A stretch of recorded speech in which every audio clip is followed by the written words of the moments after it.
Let's go! Gator! Gator!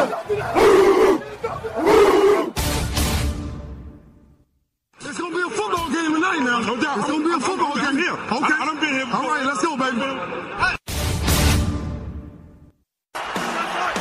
Play clock at 5.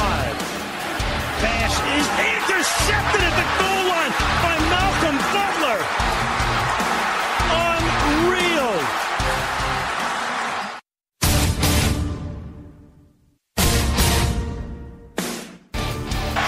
And the Ohio State Buckeyes are the first national champions of the playoff era.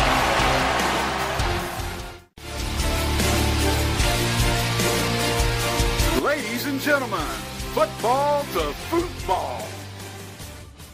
Your host, Sean Garmer, Gary Vaughn, and Randy Isbell.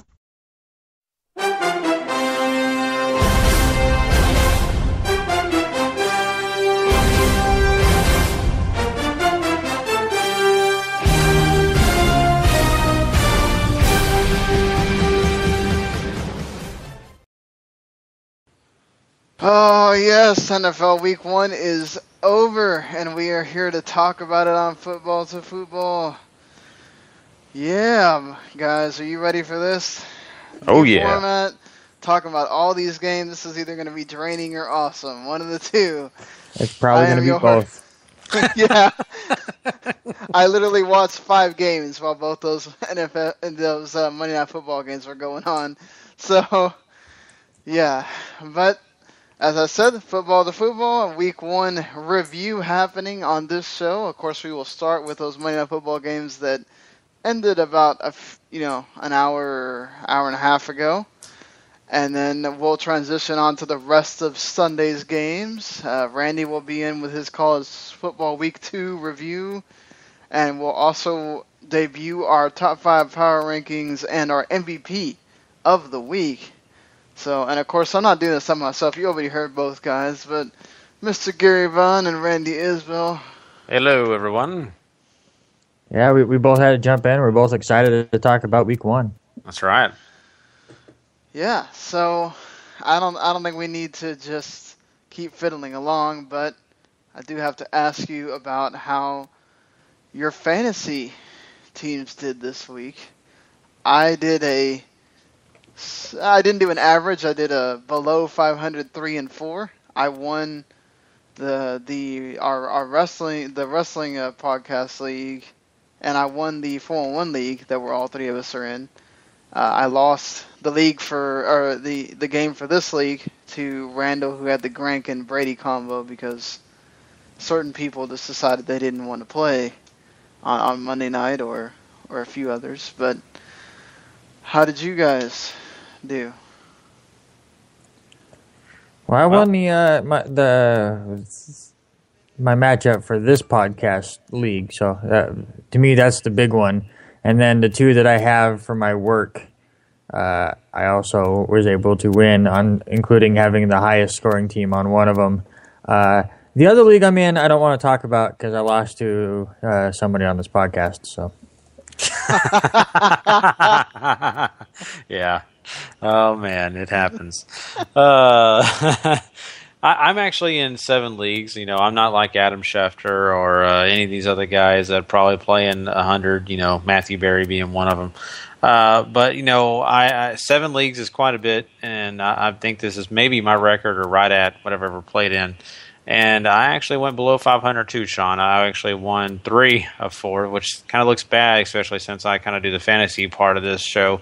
But, that's the way Week 1 is. Week 1 is so weird. There's not a whole lot of, understanding of what's going to be happening with each player. We're in that phase of beginning. So I'm very happy that I was able to win a game in my 4-1 league that we're all in. I was happy about that. I scored a lot of points in that league. And, of course, I won the 2 ESPN leagues that I'm a part of. So I was thrilled about that, too. So, but besides that, I kind of didn't fare well in the others. Yeah, I won the league, the oldest league that we have, the Power FL League, and on the NFL.com, and I lost both of my ESPN leagues. I'm in 7 as well, so I know it's definitely a record for me. I usually don't play in that many. I usually just play Well, since we had to do the one for F2F, normally before we started the ones for the podcast, I only played in like 4. Mm-hmm. So, yeah, we just had to start doing more, and then, yeah, certainly not like Michael Fabiano or anything. That No. 50 of them. That's ludicrous. Yeah.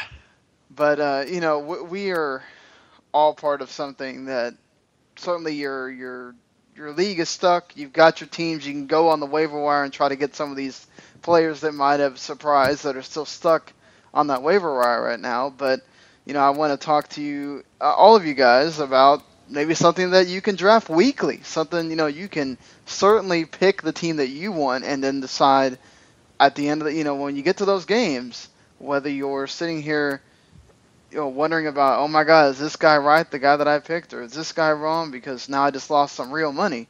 And I'm talking about DraftKings, of course. So, the football season's only just started, but it already feels like the playoffs at DraftKings.com, America's favorite one-week fantasy football site where millionaires are being crowned all season long. One-week fantasy at DraftKings means no season-long commitments, as I already talked to you guys about. It's fantasy football pretty much on demand. You play where you want, when you want, with those players that you want. Like I told you, just pick, and you pick up your cash at the end when you win. And with $1 million up for grabs every week, every game is a big game, and every play matters. So 1st and 10 in the first quarter feels like 4th and goal with 1 second left. And a long touchdown run can mean more than just a victory for your favorite team. It can mean you just turned your love of football into $1 million payday. This isn't fantasy usual. This is DraftKings. Welcome to the big time. Hurry to DraftKings.com now and use promo code Spreaker to play for free for a shot at $1 million in this week's Millionaire Maker event. Enter Spreaker for free entry now, only at DraftKings.com. That's DraftKings.com. And again, I got to tell you, it's DraftKings.com. Man, I'm getting good at hitting these one minute things. But so, and just to let everybody know, when Sean said Spreaker, it's Spreaker. Just in case you need that clarification, make sure you enter that code. Helps us all. Yes, exactly. Enter that code. Use it to go use DraftKings.com for free, and then you can report that you used this podcast or the wrestling podcast or whatever to be able to tell everybody that you use DraftKings. So, moving on, let's talk about these games. I guess we'll start in reverse order. The game that ended the soonest to when we started this podcast, the Minnesota Vikings going away to the San Francisco 49ers. Man, I think we definitely have a big talking point here about how all of us are just terrible at apparently predicting that the 49ers are going to just run rampant all over these Minnesota Vikings. And I'm talking about Carlos Hyde running all over that Vikings defense for 168 yards rushing. Highest of any running back in the entire league for this weekend. I mean, Colin Kaepernick had a measly 165 yards passing. But he didn't need to when Hyde scored 2 touchdowns like that. Adrian Peterson, by comparison, 31 yards rushing, guys. That's horrible. So much for that guy just being so great. But we do have to remember, San Francisco has been the team that always freaking makes his life hell. Teddy Bridgewater didn't have a great game either. Just, throwing interceptions, and he got sacked 5 times by that defense. Just insane already. So, what did you guys? Were we wrong about San Francisco? Can they do something this year? Because the only team that didn't win in that division was Seattle. Well, I think we were all wrong that San Francisco's one of the 5 worst teams in the league. Do I think they can come out and win this division and stuff? No, just because their division is pretty difficult. But it was nice for them to come out, new ballpark, and just kind of basically dominate the whole game. I mean, it started out slow, but Carlos Hyde showed that everyone underrated him as far as what kind of a running back he was. Kaepernick, no mistakes the whole game. Defense pressured Teddy Bridgewater out the whole game, and we all focused on all these people that retired. I guess we just forgot that they have talent on this team still, and they showed it tonight. Yeah, it's just amazing to me because I was drinking that purple Kool-Aid and I forgot how much I was not a fan of grape. And I look at this and I was baffled because I really felt like this Minnesota team was stronger than they seem to be in this game, at least for this one sample that we do have. But the 49ers played their guts out. I think that they played pretty darn hard for what they have on that team, and it definitely showed up tonight. And if they can play this hard every week, they're going to be a contender with a lot of these other teams coming to play them. So, I mean, I was very surprised, but Carlos Hyde, you can't say enough about this kid because I think I'm one of the people, and I'll put my hand up because I'm in a keeper league, and I did not keep Carlos Hyde because I felt like maybe the San Francisco team would let him down. Tonight was a proving point that either he's really good and he's going to do amazing this year, or that Vikings defense is nowhere close to what we thought it could be. So, I mean, I'm excited for him, and I hope he has continued success. But, man, this game just kind of threw me for a loop because I really was going for the Vikings on this one. I really felt strongly about them. Yeah, because that's what I was going to ask next, was that did you think it was the Vikings defense or was it Kaepernick? I mean, look, if John Gruden wasn't so good at what he does, I think Trent Dilfer would definitely give him a run for his money on there on commentary as Brandon's over there making noise on this damn podcast. Being quiet. He kept talking about Kaepernick ad nauseum, about how much he's developed and how, as Randy pointed out, did make mistakes. He would run, but he wouldn't always just take off immediately. He would make the smarter play.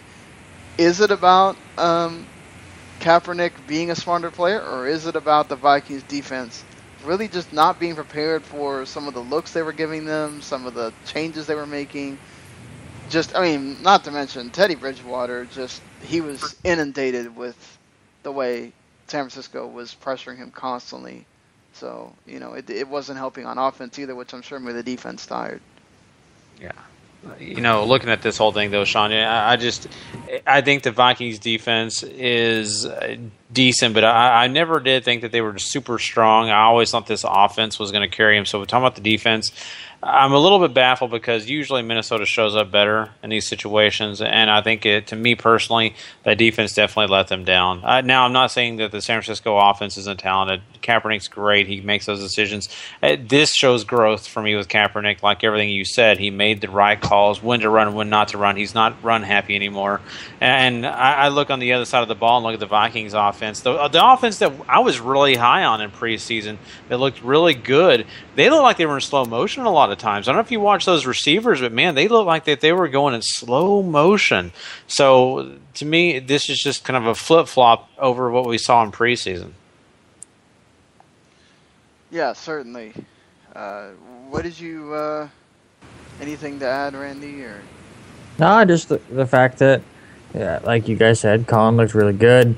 Carlos Hyde's a beast, and now you have to start wondering if San Francisco's for real or not. I'm not as worried about Minnesota, really.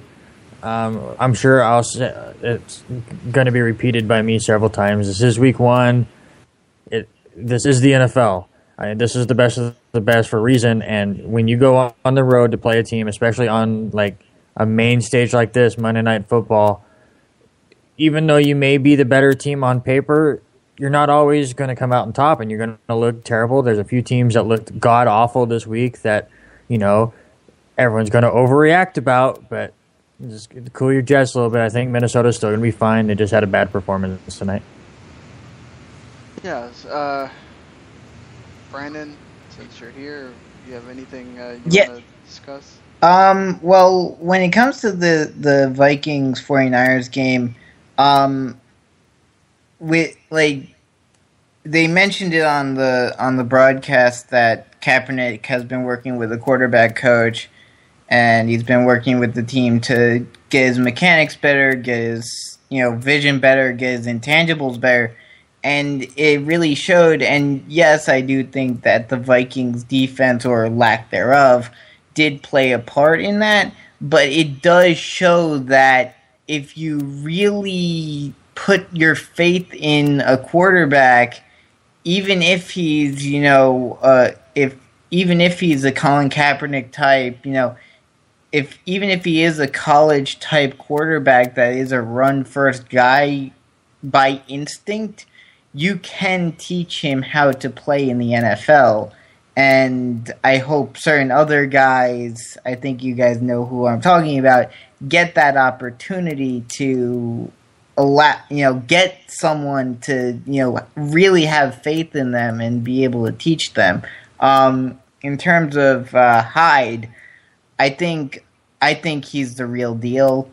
I think the fact that, in my opinion, football, at least on a running basis, and especially with his kind of running, is easier for him to play. With his rugby background, it's easier for him with those pads because he can do so much more without as much risk to injury. So he's just going full throttle, and you're seeing what he's capable of while doing that. So I think he's the real deal. And then, this game was pretty slow in general, though. Both games were tonight, very defensive-oriented games. In terms of the Eagles game, I don't know if you guys have gotten into it already, but the Sam Bradford already had an MRI on something, and I'm predicting that he will not last the whole season. I think he'll only last at most half the season. So, Brandon, I know you're a Giants fan. Yes. You had to witness that last-minute heartbreaking loss there. The news that did you guys see the news that came out today about that? Well, what is that? That apparently Rashad Jennings was told by that not to go into the end zone. That makes me lose a little faith in Eli there, because even if, yes, you're trying to run out the clock, I'd much rather score and make it a 2-possession game with 3 minutes remaining than have what happened happen. Mm-hmm. Because we saw exactly what happened. What do you think about your team in general? What do you... I think they did. Especially considering how they've been projected coming into the season and how highly touted the Cowboys have been coming into the season, that they looked very good. And it was definitely, in terms of overall outlook on the season, it was definitely a bigger victory for the Giants, even though they lost, than it is for the Cowboys. Yes, the Cowboys got the W on the field, but in terms of looking ahead, I'd be much more confident going into the remainder of the season as a Giants fan than I would as a Cowboys fan, because that defense did not look good at all. And they got very lucky to squeak out that win. Well, do you have anything else you want to put out here before we have to let you go? No, I think that's just about it. The only thing else I'll say is that the NFC East is not looking very good to start off the season. The Giants look like they can be a decent team, but especially at the end of the game, as I mentioned, they made some very iffy calls that make me wonder how they're going to be down the stretch. The Cowboys, yes, Romo made his great, miraculous drive at the end of the game to get the win, but their defense struggled a lot, and that's a big concern. The Eagles obviously did not look very good today, and the Redskins are just the Redskins. So I think, especially now after today, the NFC East is definitely more of a toss-up than I originally assumed out of the three teams, excluding the Redskins, obviously. But it's definitely more of a toss-up, and unless one of the teams get a big momentum boost going into the stretch, I don't see any of these teams making it past the first round. Fair enough. All right, man. We're going to have to head off and keep talking about these games, but thank you for calling in, as always. Yep, and I'll talk to you guys on Thursday. All right. We'll see ya. Then. All right. Yeah, so let's go backwards a little bit since Brandon kind of made us jump ahead. Let's get into the minutia of this other Monday Night Football game, the early kickoff. The Eagles traveling to Atlanta, take on the Falcons, battle the Birds, however you want to see it. Sam Bradford against Matt Ryan. Matt Ryan, who's apparently coming home to his childhood team, or playing against his childhood team. Both quarterbacks throw 2 interceptions in this game. Sam Bradford isn't sacked. Matt Ryan gets sacked once. Both QB, Matt Ryan had better stats if you're going to look at it that way. But, I mean, there was a time where Atlanta was totally running things ragged, and there was a time where the Eagles in the second half were certainly having all the momentum. You could say it came down to that one play where Chip Kelly decides, instead of going for it on 4th and 1, he decides to go with the field goal. The field goal kicker misses it. Atlanta goes down and scores. It gets the field goal, and then, or did they get? Yeah, I think they got the field goal, and then. No, they got the field goal before the Eagles missed, and then they just 3-and-outed, basically. Right, yeah. Eagles had one more shot, had less time left, and interception to end the game for Sam Bradford and the Eagles. After all the momentum, with all that momentum going, really, should they have gone for it on 4th and 1? Part of me says yes, just because, like you said, they had a momentum.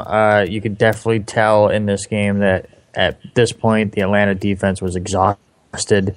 I think that's the thing that everyone has to start worrying about. I'm sure they've been worried about it, but you can definitely tell even when the Eagles start out as terribly as they did on offense, their style of play will wear you down so much that they can pick it back up in the second half, which they did here. So I can understand the point of wanting to go for it on 4th down, especially after the field goal was missed. I totally understand, because at that point, you have all the momentum, you get the first down, and at worst, you just get a closer field goal with much less time on the clock. But then again, if they go for it, and then they're going to get second-guessed that way. To me, it's a 44-yard field goal. Parkey should make it. He was amazing for them before. So Chip Kelly showed faith in his kicker. It didn't work out for him this week. And I can't really blame him, but I can see the argument the other way. Yeah, you can. And, these calls are always a, Monday morning quarterback call, or even you want to call it Tuesday morning quarterback call. This is just an issue of the coach having to say, look, what's the risk? Go away with points or go away with nothing at all. And a lot of times your head coach is going to be calling for points. And I understand, getting later in the game, but, I just think that they did what they thought was best, and you got to go with that. 44 yards, like Randy's saying, it's not that bad. And Parkey's been an excellent kicker. He hasn't had that many struggles, and then there you go, he misses it. So that wasn't the only opportunity the Eagles had to win the game. So yes, it did change things, but it wasn't exactly their life and death situation. They could have came back and did other things. So, but I'm not in disagreement with Chip Kelly on that call. I'm going to disagree with both of you. He should have gone for it on 4th and 1. They had the momentum there. You're kicking it. You're putting it in the hands of one person. Yeah, he should have made that kick, definitely. But then you're giving them a lot of time to run down and try to score. Yes, at that point, the Falcons hadn't really done a whole lot, but they are at home. In those kind of situations, you don't want to give it to them that way. You want to keep trying to extend that drive. At that point, would the field position been any different if he misses it? No. So at the end of the day, this is where Chip Kelly, with that offense, if you can't get a yard when it really matters, then to me, why are you running it? The devil's advocate part of that, I'm sorry to ruin it or to mess you up, Sean, and to stop you, but I just want to say this. The devil's advocate argument for that is you're giving that 1 yard it's so much credit because no matter what, anybody can have a mishap, and you're taking the chance when you're putting your offense on the field for 1 turnover. The chances of you getting a turnover on a field goal are very little. I know we saw on Monday Night Football with the Vikes, but most of the time there's not a turnover when it comes to kicking a field goal. I think that's another thing you got to take into consideration when you're talking about even going for a yard. We've seen DeMarco Murray fumble in the past on 1 yard runs. Well, you gave me a great segue there. Speaking of DeMarco Murray, he totaled a whole 8 carries for 9 yards in this game. He did get the 1 touchdown because they were really close to the goal line. Ryan Matthews also got a touchdown for that same reason. He totaled a whole 3 carries of 4 yards on that. Darren Sproles was the key running back of this game. He got 50 yards rushing and 76 yards receiving. DeMarco Murray did get another touchdown on a pass play. So he got 2 touchdowns in this game. I mean, if you're on the other side for Atlanta, Tevin Coleman did a heck of a lot better job. He got 20 carries for 80 yards. Julio Jones went off in this game. He got 141 yards for 2 touchdowns. So to me, and if you're looking, I mean, the defenses really didn't, other than the interceptions when they mattered. I think Eagles, you could say, probably did a little bit better defensively, but they were kind of it was a defensive battle at the beginning. What I forgot to note with the Vikings game is Brandon called right then is the San Francisco had dominated them so much that the Vikings didn't get a red zone opportunity until the beginning of the 4th quarter. That's how dominant San Francisco had been. This game was pretty much a defensive deal until Falcons started scoring. Then all of a sudden the second half comes and it almost becomes a tale of 2 halves. When you're looking at that, is this are we overrating the Eagles a little bit? That the Falcons had been able to kind of tone them down in that first half? Or has Dan Quinn made the Falcons defense that much better? I actually think that Dan Quinn is the big talking point here because he took one of the worst defenses in the league last year and has turned them into not quite a juggernaut, but something really good. Listen, I know a lot of people are going to question, DeMarco Murray why only 8 carries for 9 yards. It's because he only got 9 yards. Atlanta is so stout in the middle of their defensive line that a runner like Murray just had nowhere to go. And that's why you saw Sproles, who only had 5 carries himself, really become the focal point in the backfield because he's so versatile. He's so speedy, and they can do these little outs and stuff, and that's why he ends up with 7 catches. Is they just started using him because they could just get him out into space. I mean, when you watch this game, there's so many times where, right when they hike the ball, Sproles is going right for the sideline. He's like just trying to get away from the defensive line as much as he can before he even thinks about looking for the football. So they were trying to get away from that middle of the field, and it's one of those things where the Eagles, somebody will say overrated because they lost this game, but listen, Atlanta came in with the perfect game plan for the way the Eagles play football. They go into the locker room, and Chip Kelly, who I'm not going to go as far as saying he's a genius, but he's smart enough to go, okay, we have all of this talent. They have stopped this. Okay, let's go to plan B. And plan B worked. Yes, they lost the game, but they looked a ton better in that second half. But all credit goes to Atlanta and their coaching staff for coming out with a great game plan. And honestly, they should have blown this game out. Sean, I messaged you in the first quarter right before they finally, or I guess it was the second quarter when they finally scored, but that first touchdown they scored, telling you that if they don't score a touchdown here, they lose, because it was their 4th red zone trip and they had gotten like 3 points out of it. So it was like they were dominating the game early on. They just couldn't turn it into points. So I mean that's what you're going to have to do with a team like Philadelphia, who can score so fast because they how fast that offense moves, and they can just tire out your defense. So they'll dominate the second half. So your goal is to come up with the right game plan and get a big enough lead that you don't blow it later on. I'm really hoping that this is still on at this point because my computer's just been wonky that entire time you were talking. So. We'll have to check the feed. Overloaded it with my stuff. Yeah, exactly. That's what happened. You were so knowledgeable on that you just completely overloaded on that one. But well, hell, I've put Gary to sleep and screwed up your computer in about a month's time. So I think I'm doing my part on this podcast. There you go. Certainly. I still feel bad about that. Had nothing to do with you, Randy. Trust me. No, I think Randy brings up a lot of great points, and to me, it is a lot of credit to the Falcons coaching staff why the Falcons were able to beat the Eagles. Because trust me, in my personal opinion, loss or win or whatever, the Eagles to me are the better team. They've got so much talent on offense. I believe when I'm looking at the Falcons, I'm looking at probably 3 players that I think are elite right now, maybe on the Falcons. When I'm looking at the Philadelphia Eagles, I can probably count 5 that I think can to play on any team and succeed, and maybe more if you're going to add the offensive line.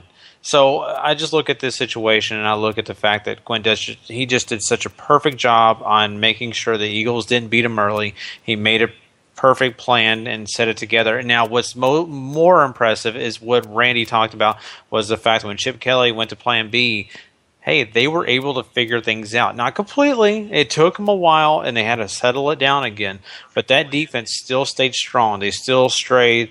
They didn't stray from their plan on finding a way to stop these Eagles, and they were able to kind of do it towards the end there, even though, the Eagles were still having some success. So I think the Eagles really worked hard and tried to get the running game going, doing things like that, and they just couldn't get it going. That the Falcons were just stuffing them.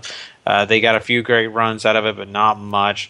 I think that this game was defensive, but then again, I look at all the burst of offense in this game and how both these teams can get you just out of nowhere. So a very, very solid offense. When it comes to the Eagles, I don't think anybody needs to panic and think, oh, well, what happened to that? I'm still excited about watching a couple of the running backs for the Eagles and what they're going to do this year. I just don't think DeMarco Murray is going to be solid until we start playing games where he can face defenses that aren't quick. If he faces a defense that are quick, he's not fast enough. We've seen it. If he's going to face somebody slower, DeMarco Murray is going to have his 100-yard games back. Until then, no go. But I'm just excited about the fact that we got a really good game on a Monday night, and I really enjoyed this game. I think we also need to note that the Eagles line is not the Cowboys line either. I don't care how much the Eagles papers and all that want to say that. It's not. I mean, when we get to that game, we'll be able to say that definitely the Cowboys, it wasn't DeMarco Murray numbers, but they were running just fine. Yeah. So. And people don't think I'm hating on DeMarco Murray just because he left Dallas. DeMarco Murray is an excellent player when it comes to what he does best. What he does best is pass block. What he does best is catch balls out of the backfield and do short yardage. He's not made to do what we got Darren Sproles for. He's also not made for a Matthews-type skill set. He's not that kind of running back. Yeah. I mean, but that's also a case to be made for having different running backs on your team, and why you need that variety, because you never know when you need that certain power runner, or like San Francisco wanted to do in their game, and but Reggie Bush got hurt really early, was have the change of pace of Bush and then be able to run Hyde, but Hyde was just fine running on his own. So as my computer continues to freak out, I don't know what the hell is going on. It's been freaking out ever since, and I can't get it to want to do anything right now. I don't know what it is, but let's get into some of these Sunday games. We're gonna go in chronological order here, as far as we have it on the sheet. I don't know if that's how it really went. But we're just going to go that way. We're going to start in Green Bay as we have, it looks like Anthony calling here. So, well, is it going to... I hit the add button. Are you going to work today? You here, Anthony? Yeah, I'm here. So, yeah, we were just finishing up talking about your Eagles. Yeah. I'm frustrated, because you hate to lose, obviously. But I took a lot of positives more than negatives. Or I guess you could kind of side some negatives with positives, but I feel... it's just frustrating, and that's why I called to kind of blow off the steam, and I'm kind of it's kind of all settled now. I just kind of want to get it off my chest. The team just feels to me, guys, is that they feel like they're a team of two stories, where you get this team that is oh my gosh, they're unstoppable and they're fun to watch, and then they just go in full I don't know mode, 3-and-out mode, and it frustrates that team, and it just gets their whole thing that they're trying to do offset. So I'm kind of I'm thinking they can bounce back. I still have them at 11-5, and not winning division. That's why I predicted them, but still making the playoffs at 11-5. And I just kind of wanted to hear what you guys thought. Well, I think you guys better win next week, because then you get my Jets week 3. You gotta watch out for them Jets. Watch out for that Ryan Fitzpatrick, Yeah. We'll hurt your quarterback and make your quarterback or backup quarterback look like a fool. That's our game plan every week. Yeah. So, Anthony, and this is just for a guy that watched this game intently, because I do get a chance to play you guys this next week. I don't have to wait an extra week than like Randy does. And, I was, impressed despite the fact that, the Falcons were able to have, like I said, a great game plan coming into this game. I still look at this offense no differently than I did in the preseason. I think that they're going to be okay. If you look at all these teams this week, we'll talk about a lot of these games. I'll throw Miami in there. I don't think Miami was the team we saw week 1. I really don't believe that's the team. Maybe Tannehill, because I'm not a Tannehill guy. I still think that he's going to screw up somewhere. But I think the rest of that team is a lot better than they showed. And I think the same thing for the Philadelphia Eagles. I think the momentum is going to get there when they get things going. This is still going to be a tough team to stop. The defense kind of scared me a little bit, because I was so surprised at the holes that Tavon Coleman had. I just did not expect that. I look at the Philadelphia defensive line, and I'm very, very high on those guys. I think that they're at the top, the front 7 on that defense are pretty darn good, and it surprised me, the giant holes. So I think it's stuff they're going to work on. I'm not going to be one of these guys jumping off the boat here and panicking for the Eagles, because I think the Eagles are still a good team. I'm still very nervous going into this game. My boys have to worry about that, and they play a mediocre Giants team, and they look terrible. So I've got a lot of fear coming up. I appreciate that. Kind of makes me a little bit at ease, because I said, hey, I guess the big mouth of me kind of comes out on Facebook and goes, oh, we're gonna wreck Dallas. We have to get back. That's kind of me motivating myself. Hey, let's get rid of this bad loss and kind of move on to Dallas. But I'm kind of not with you on this one, because I feel like Dallas is coming there with the momentum. Hey, we played a crap game. It was really bad, and we survived out of that. I think the one negative that coming in for Dallas coming is maybe the Des Bryant. I don't remember if you guys suffered another injury or not, but I've heard, and if you guys did, I think it's one of their pass rushers. Yeah, Randy Gregory is hurt too. Yeah, so I feel maybe an injury standpoint that might hurt, but as far as momentum, I feel Dallas can easily have that right now, and this game is to me a flat out toss up where it's a must-win kind of. I don't want to say must-win. It better be or should win for the Eagles, and we'll see what happens. Mm-hmm. Yeah, I mean that's always how it's these rivalry games, division games. You don't want to lose them, certainly. So definitely. Randy, I mean, you're looking at this game. I just got to ask you because you're the outsider here. Me and Sean are the boys fans. We got the Eagles guy and Anthony. But looking at these two teams, what you saw this week, just in comparison. I know we're jumping ahead with the Cowboys, but since we're talking about the Eagles right now, what's your thought process on what you're seeing from the Eagles? I mean, do you agree with me, or do you think that they got things to worry about? No, I totally agree with you. Listen, they started out slow.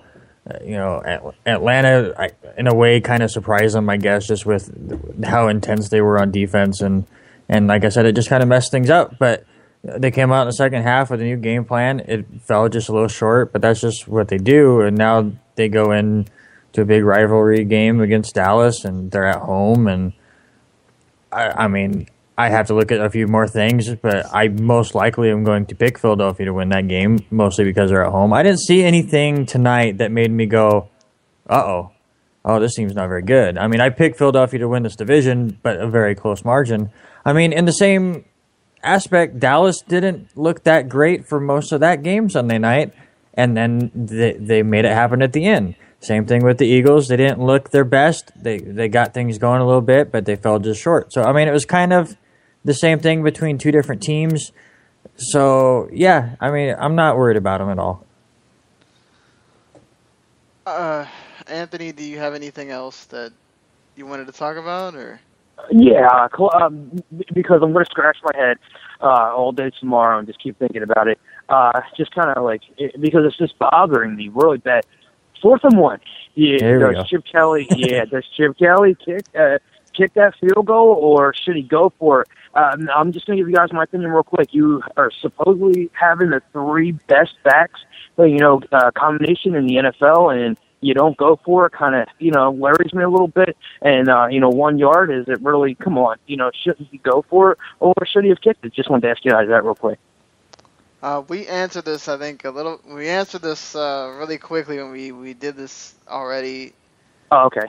No, but I mean, I'm totally with you on the whole. They should have ran it.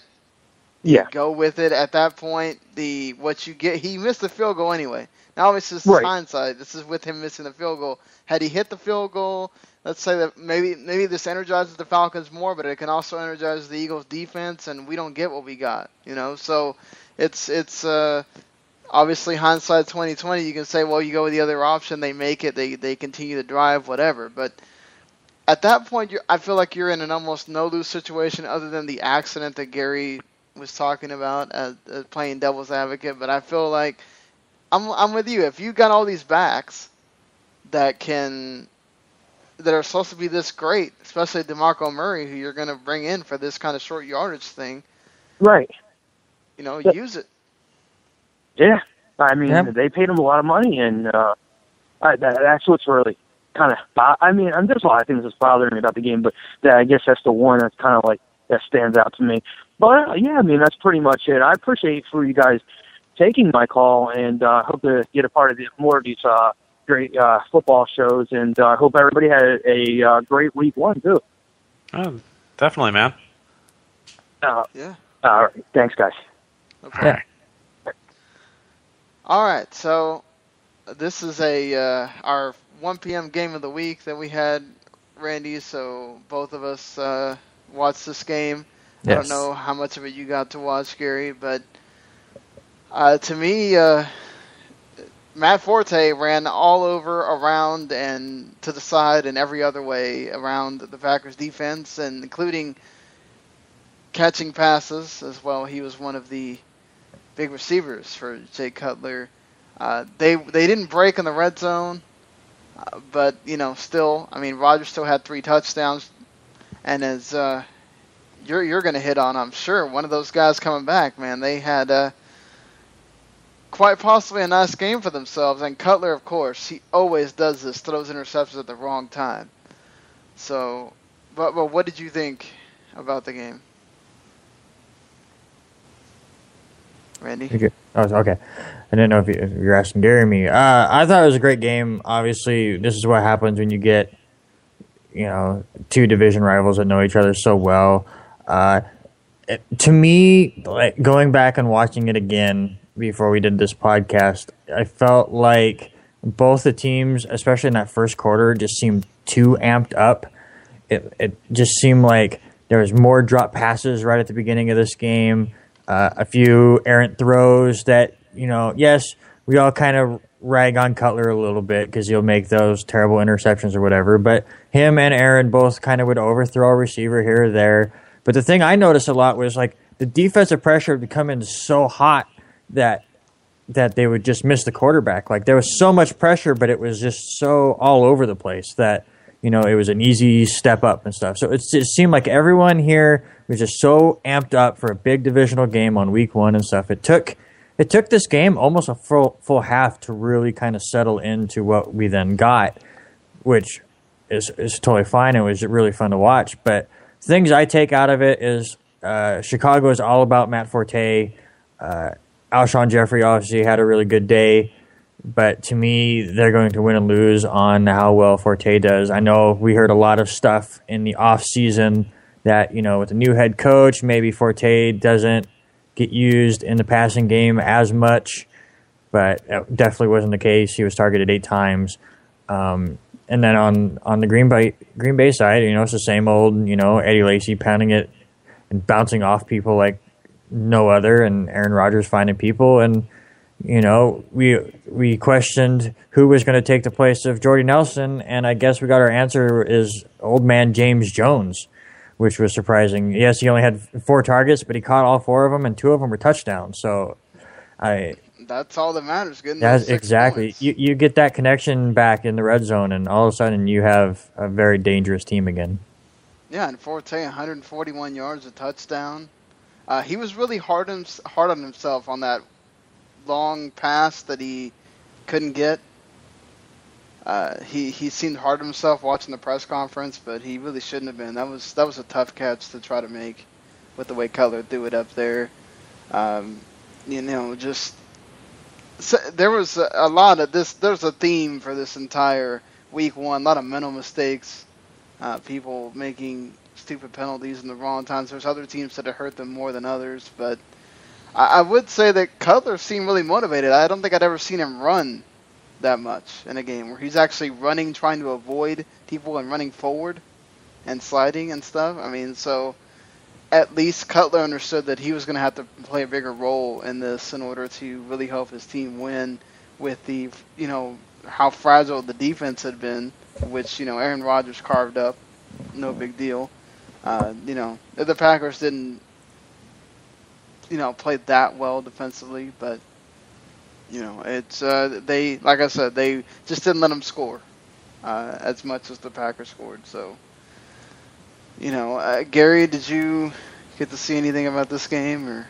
Yeah, I got to see all these games, and it was great, to get a chance to see this rivalry, the oldest rivalry in football is what they like to say. And I mean, once again, it's proof in the pudding. I mean, what you see here is what you get. I mean, 2 tough teams facing off, and we all pick the Packers. It's just pretty much a given with the talent that they have. But I mean, Chicago knows them so well, and you saw Matt Forte just be able to slice and dice the defense of the Packers at times, and I just, wasn't sure what we were going to get really out of that. I thought maybe we'd see more Cutler trying to get the ball, pass the ball around, and maybe use Cutler just in receptions instead of by handing them the ball. But that was exciting, and what's interesting about this too is the fact that we saw Aaron Rodgers go out there and he did his thing, and it didn't take him very much. 189 yards passing. That just does not seem right with Aaron Rodgers. I'm used to seeing the 300 mark, just because of the fact that their offense is so good. But it's really Jay Cutler being the guy that's doing that, and Jay Cutler's the guy out there 225 yards, gets a touchdown, but he's also the guy that throws the pick, so. You get the difference in quarterbacks. Eddie Lacy did his job, 85 yards and a touchdown, great. The one interesting thing about this whole thing is just what Randy was talking about. James Jones, the difference maker here. the one guy that I think a lot of people said, oh, it's great that they get him back, but no expectations. Well, this guy is definitely taking and picking up the slack for the wide receivers in Green Bay. And, I don't know about anybody else, but I was lucky enough to get him in one of my fantasy teams, and I suggest anybody else that looks on the waiver wire, and maybe other people forgot about James Jones. Hey, some people forgot about Dre. Don't forget about James Jones, because trust me, he's coming back.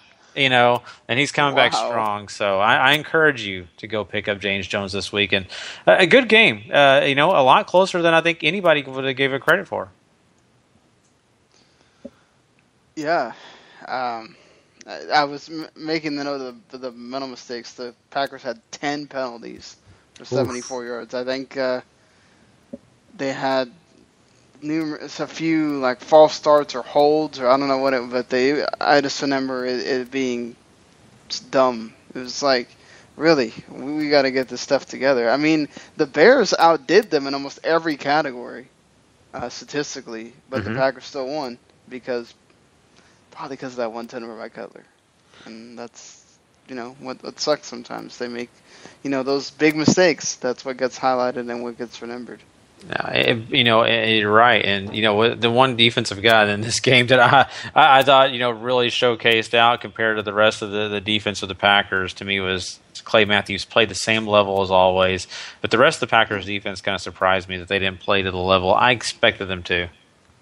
Yeah, Sam Shields seemed to have issues certainly in that game. But moving along, Randy, you get to talk about your Jets just taken out the Cleveland Browns in this one. Of course, Josh McCown out early with a concussion, but what'd you see? I saw a lot better team after the first quarter. I mean, not just because of the injury to McCown and stuff, but offensively too. Like the first quarter was really rough to watch. I mean, first, Jets punted away, and then you just sit there and watch Cleveland just methodically dissect the defense. Getting first downs by a yard. I mean, when you have a first drive that's 17 plays for 90 yards and gets a second shy of 10 minutes, you're doing something right. And then if people haven't seen it, the play that ended that drive will be on highlights all over the place. Where McCown decides he wants to be John Elway and tries to helicopter himself into the end zone, but forgets the football and gets drilled in the head and gets a concussion, and out he goes. But as far as the things that I really took away from this, Brandon Marshall's still legit. His numbers aren't great, 6 for 62 and a TD, but he was against Joe Hayden the entire game. So that's also big. And when you are the Jets and they're not throwing it that much, for you to get 6 of the 15 completions is big. Chris Ivory looked great as always. Bilal Powell was great in backup. Not seeing Jack Stacey was kind of surprising, but Bilal did awesome. And I think the big key to this game really was just a goofy play where Fitzpatrick throws a terrible ball, it gets intercepted, and Brandon Marshall comes up and just takes the ball back. Like in the same play, instead of tackling him, he just took it. He just took the ball. And then Jets go down and score, and the rest was history. But on the Cleveland side of the ball, the Jets' rushing defense is difficult, so it's tough to tell if Duke Johnson or Isaiah Crowell are going to be anything or not. I mean, they couldn't really showcase anything here because it is really tough to run against the Jets. So I'd like to see what's going on there. It looked like Duke Johnson had the better of it today, but I don't know if you can really rely on that anymore. And listen, if Cleveland is going to go with Manziel, they need to teach him how to hold on to the football. He got stripped a few times, and most of them, yes, the coverage was, the pressure was there, but he would have one hand on the football while he was looking downfield. So the Jets just learned to come out from the outside and swat at it. And he needs to learn how to hold that thing with two hands. Other than that, I like some of his decision-making. He was looking downfield first before he would start running. And once he would run, he was sliding, and he was doing all the things that he's been taught, as far as the pros. He just needs to work on a few of these kinks. Could he be a decent starter down the line? Absolutely. But, I mean, he's still showing his college days in him with the way he handles the football. Yeah, to your point, Randy, 2 fumbles on those, along with his interception. He did throw his first touchdown in this game. And when he threw that touchdown, my heart sank because I'm going, oh, God, here we go. Like, this is the Johnny Manziel coming out party against my team. Again, if you haven't seen the highlights of this game, that touchdown throw is a beauty. Just simply a beauty. I think the only throw that can match that this week was probably the Tyrod Taylor throw to Percy Harvin. I mean, he hit his man on stride perfectly, like 40 yards down the field. And I'm just going, oh, here we go. It's like we get methodically beaten up by McCown, and he leaves, and now Manziel is just going to rip us to shreds. And then, like I said, the Jets offense started getting going, and it completely turned around, I think, after that Marshall strip. And like, I don't know what it did, but it rallied the troops, and the Jets showed what they can do. They ran the ball really well. Fitzpatrick didn't make another mistake after that, and that's what they do. They control the ball and beat you up on defense. Yeah, I mean, just when Manziel and McCown are your leading rushers in the game, you already know that Jets defense is doing their job. I mean, that's pretty sad.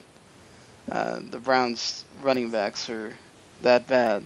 They can't get over 20 yards. But, Randy has a talk. Do you think that the game would have been different had McCown stayed in? Randy? It's definitely tough to say after it's the first drive. I think the Jets would have been able to kind of figure it out. Watching the game again as a fan, I was getting really frustrated in that drive because it seemed like the Jets were in full-on bend but don't break mode. Like, if you went past 10 yards, the receivers seemed to be triple covered. But if you were a dump out guy, nobody even looked at you. I don't know how many times I saw, especially in that first drive and a few times later on, where just the halfback would kind of take a step out from the line and have nobody around him, or tight end would just sit in a seam. And so it might have been a little bit different because I think McCown would have focused on that more and would have been able to hit a few more marks than Manziel. Obviously, the turnovers probably wouldn't have been there. So I think the game would have been a little bit closer, but I still think the Jets probably would have won. What do you think, Gary? Yeah, looking at this game, I mean, I also kind of felt, what you're talking about, Randy, when I saw that touchdown from Manziel. I just thought at first that maybe I was watching an old A&M game and they just changed their uniforms. But no, it's just the Browns who have new uniforms, which I heard some hate on them. I don't hate them so much. I don't know. But anyway. Looking at this game, I think that, it's just the fact of the matter. I'm not a big McCown guy. I'm not a big Manziel guy. But, I mean, at least Manziel came in and he didn't just look terrible. He did look terrible when he had the fumbles. But, at least he wasn't just falling all over himself. He did score a touchdown. He did get in there and throw the ball around quite a bit. I mean, both these quarterbacks had the same amount of passes, so it's not like, Manziel didn't try. I think that the key of this game for me, which we talked about on the preview, Ivory, 20 carries, 91 yards, I believe, and, the touchdowns, 2 touchdowns. Yeah. So, I mean, looking at that is exciting for, Jets fans that Ivory's, working hard and he looks good. And I think that, he's going to help Fitzpatrick quite a bit. I think that that's the big key to this offense. And, the one question I had for Randy was, I mean, I think they look great against the Browns, but I'm wondering how your team, after seeing them play defensively, what do you think about this defense? It's kind of what I thought before. A little worried about Darrelle Revis maybe showing his age a little bit. I did see him get beat on one-on-ones a few more times than you usually do, and it's not like Cleveland has amazing receivers, so I'm a little worried about that. Their big test is the next 3 weeks, really, right? Especially the next 2. I mean, Monday Night Football at Indy after what Indy did against Buffalo. Obviously, they're they're going to be majorly focused to fix that and show the world that they are a Super Bowl contender. And then they get Philly, like I was joking around with, and that offense. So I mean, those two offenses are the test for the defense by far. But just to kind of touch on your point real quick on Chris Ivory, the one thing I love and also am scared to death with Chris Ivory is he is not afraid of getting hit. He loves it. There could be a giant hole where he could take a step to the right. He'd have to slow down a little bit, but he could kind of turn to the right and go this way and avoid getting hit. Or he can go straight on and keep his speed going, and he will hit straight on every time. I mean, there were times where it looked like he was trying to tackle the defender instead of the other way around because he was initiating the contact every time. I love how powerful and just into every run he is, and it was great to see him have a good game. And I'd second that. He's not exactly the most biggest giant back that out there. He's definitely not one, but he's definitely a powerful back in his own right, and he punishes defense. That's what his thing is. He loves to punish the defense. So when next time they come after him, they're a little bit nervous about, oh God, this is going to hurt. Instead of them making him feel like he's going to hurt. So that's what excites me about Ivory, and that's why I love him, because he's a guy that, he hits somebody and they maybe kind of let go. He's gone. And that excites me for him. So I've been big on Ivory, and I probably will be all year. Yeah, I drafted Ivory in quite a few fantasy leagues, so I was happy to see that he's already, doing well already. So Mm-hmm. I mean, just good on the Jets for starting out. Should note, Randy said he's worried a little bit about that defense, but forcing 5 turnovers on an NFL team is no joke. And again, continue with the penalty theme. 12 penalties for 109 yards for the Cleveland Browns. Yikes. Yeah, that is terrifying. But, I will say this too. If you just need a quarterback in your fantasy league, Manziel plays Tennessee. Not that they're a bad team, but, it's not like they're playing just a defensive juggernaut. So you need a flyer, maybe you check out Manziel. Well, speaking of flying, the Kansas City Chiefs came out flying in their game. The first game I had to watch, even though I watched it last, right before we had to start here, as the Chiefs are playing against a Texas team with Brian Hoyer, who the first throw he makes in the entire game, interception. So, not good for that guy. Alex Smith, though, big game, 3 touchdowns. He does not break his record, however, as he throws a touchdown to Jamal Charles and throws 2 to Travis Kelce. So no wide receiver has still caught a touchdown for the Chiefs yet. So hopefully he rectifies that at some point here. Jeremy Maclin did look pretty all right in this game. Brian Hoyer, however, he threw the interception. He got sacked 4 times by the Chiefs defense. He almost lost them I think he did also, or almost lost them a fumble. I think they counted him down or something like that. J.J. Watt, though, still a beast. 2 sacks, 6 tackles for loss in this game. He looked just like what you expect from J.J. Watt, and you could tell that the front 4, at least, were moving well. The corners, though, that whole secondary at times was getting just blown up. I don't know how Travis Kelce was that wide open on the second touchdown, but they'll be talking about that later. Hey, at least DeAndre Hopkins got 2 touchdowns, 1 from each QB. Ryan Mallett, when he came in really towards the end of the game, got the 1 touchdown, 98 yards, looked crisp. He was really trying to make sure those throws went in hard. DeAndre Hopkins was pretty much the big recipient for a lot of those throws. Nate Washington kind of seemed to be Brian Hoyer's favorite target when he wasn't doing like dump outs and whatever. But Hoyer kind of settled down in the second half. He looked better, but by that point, he'd already messed up so much.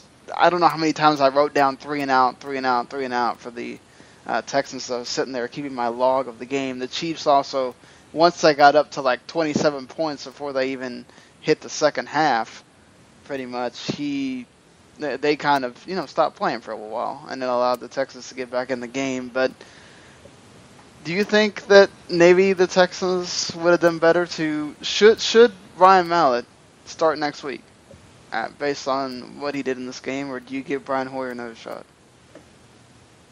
I'm just surprised they took him out. I mean, I didn't watch much of this game. I've seen the highlights of it. But to me, you brought in Brian Hoyer not just as a stopgap quarterback. You thought he was going to be the answer. You gave him a 2-year contract. You said you're the man. You didn't say he was in a quarterback competition. And then in 3 quarters, you went, no, this isn't working. Let's try Ryan Mallett. So it's like it's just a slap in the face to Hoyer a little bit. Hopefully a wake-up call for him. But yes, Mallett looked pretty good in what he played. But like you said, I'm sure the Chiefs were not as pumped up as they were in that first half. I mean, we're all human. You have that big of a lead, you're beating people up as bad as you are. You're going to slack off just a little bit. It got a little close. They had to get an onside kick to seal it and all that. But to me, you start Hoyer next week and you loosen that leash a little bit. I mean, you're not a Super Bowl contender. I just, to me, as a mindset of an owner, I guess, I just don't understand why you bring him in with a 2-year deal and then just take him out 3 quarters into your season. Here's my counterpoint to that. Ryan Mallett's been there. They told him straight up that Brian Hoyer barely won the job over Mallett. And they told him straight up as well that we will not hesitate to take you out if we feel like you've done enough and you haven't been doing things positively. Even though Hoyer did settle down, he still had bad throws. He still had times where he either overthrew or just completely just threw it nowhere. And, not that Mallett had a perfect series, because I think they had a 3-and-out while Mallett was QBing as well there towards the end. But I think you need to give Mallett a shot. I think you need to sit Hoyer and give Mallett the shot in the next game. See what happens. If he plays just as bad as Hoyer does, then you're back in that conundrum, and it doesn't matter if you pay Hoyer the 2 years or whatever. Mallett's been there getting paid too. I mean, it's not like that guy's making some chump change either. So I think you need to be respectful of what you told your 2 QBs, that if Hoyer's not playing well, we're going to put in the other guy, and we're going to see what happens. But I think definitely the team seemed a little bit more motivated when Mallett was in there. I think they felt like a little bit of a trust deal there. But I think the biggest deal is not having Arian Foster, because they weren't running the ball very well. Alfred Blue had a few moments, so did Grimes, but they were very few and far between that did not help this offense at all, because they're one-dimensional. When you're one-dimensional, it's very easy to pick you apart. Yeah, I agree with that, Sean. And, Alfred Blue in 42 yards is nothing. Especially with the expectations with him. I think a lot of guys kind of considered him okay because of last year, and then some of the minor success that he had. But 9 carries, 42 yards. That's only 4.7 yard average, and that is not going to help the running game very much if you're just on that par. I look at the situation with Ryan Mallett and of course my boy Hoyer, and I surprisingly enough, I'm kind of with you on this, Sean. I think that, they did invest in Hoyer, but to me, it's not a long investment. It's only a 2-year investment, and he could be a great backup.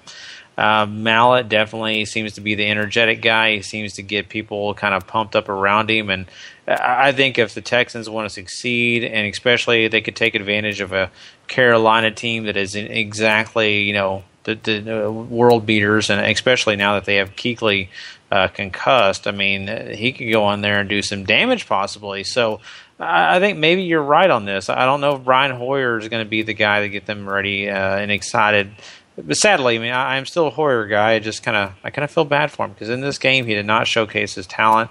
But Hopkins, man, no matter who was in there, Hopkins is a kid that you all wanted him to be.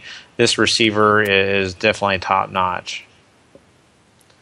Nate Washington, though, he veteran, but still doing well. Got 105 yards in this game. Mm-hmm. So, yeah. Should have started. I had him, and I don't know why I started Jalen Strong. I should have put Washington back in there. But there you go. my bad on that one. And just want to say one thing with Kelsey. Great little dance to the end zone, the second touchdown, but be careful waving the ball around before you get in the end zone. Yeah. certainly, we know that all too well. But Randy, you're still on the whole Hoyer thing. Yeah, I mean, like I said, give him a chance. To me, it doesn't matter anyways. You're not going anywhere, so it's whatever. I mean, I totally understand your guys' points, and yes, there is more of a quarterback competition. Look, you say you're not going anywhere, but I mean, you can't tell the team that after week 1 that you're not going anywhere. You have to put in whoever gives them the best chance to win. But I'm sorry, I just don't think Ryan Mallett gives you the best chance to win. Yes, he showed he could do some junk time, but he is just on that long list of ex-Patriot quarterbacks that people think are going to be amazing and aren't. Mm-hmm. And I'll say something else. His attitude, his conduct with the team prior to this season concerns me. Sleeping in, before he's supposed to be at practice, doing those kind of things, the attitude, that concerns me. And you don't want to bring that into your locker room, especially when it's the guy that's leading or supposedly leading your locker room. So I think I kind of see where you're coming from on that point too. And you got to give Hoyer the chance. And maybe he does deserve another chance. But if he has another game like this, and especially against Carolina, I definitely start really considering pulling him. Yeah, definitely against Carolina, you have to wonder what's going to happen with that. Because as I'll get into later, they didn't look too convincing against Jacksonville. But before we get to that, though, Randy needs to talk about one of the surprising games of the entire weekend here, the Indianapolis Colts going to Buffalo and getting slapped around. Yeah, how about that AFC East? Really. Only undefeated division. Wow. AFC East. No one would ever saw that coming because of this game. Yeah. Not to say that, again, I did have Buffalo as the team that would finish last in this division, but like in that 6-10, 7-9 range, I thought they were going to be pretty good. I just didn't see this coming. Not a win, because again, it's the NFL. They are the home team. Crazy things happen. But just the way it happened, just the way they dominated this entire game, I don't know what it is. Gary, do you put it on the Colts are just that far out of sync, or is the Bills' defense even better than we're giving it credit for? Because, listen, the Colts had the 3 turnovers. I mean, they only had 5 penalties, but most of them were in that first quarter where it really showed that things were out of sync, and they were like terrible penalties, like false starts, and it looked like they were going, how are we going to stop this? Because, Andrew Luck was running for his life the whole time, and I just, before I get way into it, is the Buffalo defense the best defense in the league, or did the Colts just lay an egg today, or Sunday? I'm leaning more towards the Buffalo Bills having a defense that is solid. It was just amazing. I expected them to be good, but man, they really wowed me here. I think that, the Colts probably had their own personal things. Sometimes offenses need a little time to gel, especially coming into the first week. We all know in preseason the offensive line always doesn't play together. Some of the receivers take nights off, blah, blah, blah. But, man, this was just a complete shock because we really felt like that this offense of the Colts was going to be burning people alive, how good it is, the receivers that they got. They got Frank Gore to help them in the running game, and it just was all out of sync. But it's primarily because of what you said. That pass rush of the Buffalo Bills was just throwing everything off. And so I am more leaning towards the Buffalo Bills being so good on defense and solid that they were just able to completely control whatever they wanted to control when it came to making sure that Andrew Luck doesn't beat him. Yeah, and I think that... Yeah, go ahead, Sean. It's one of those things where I think...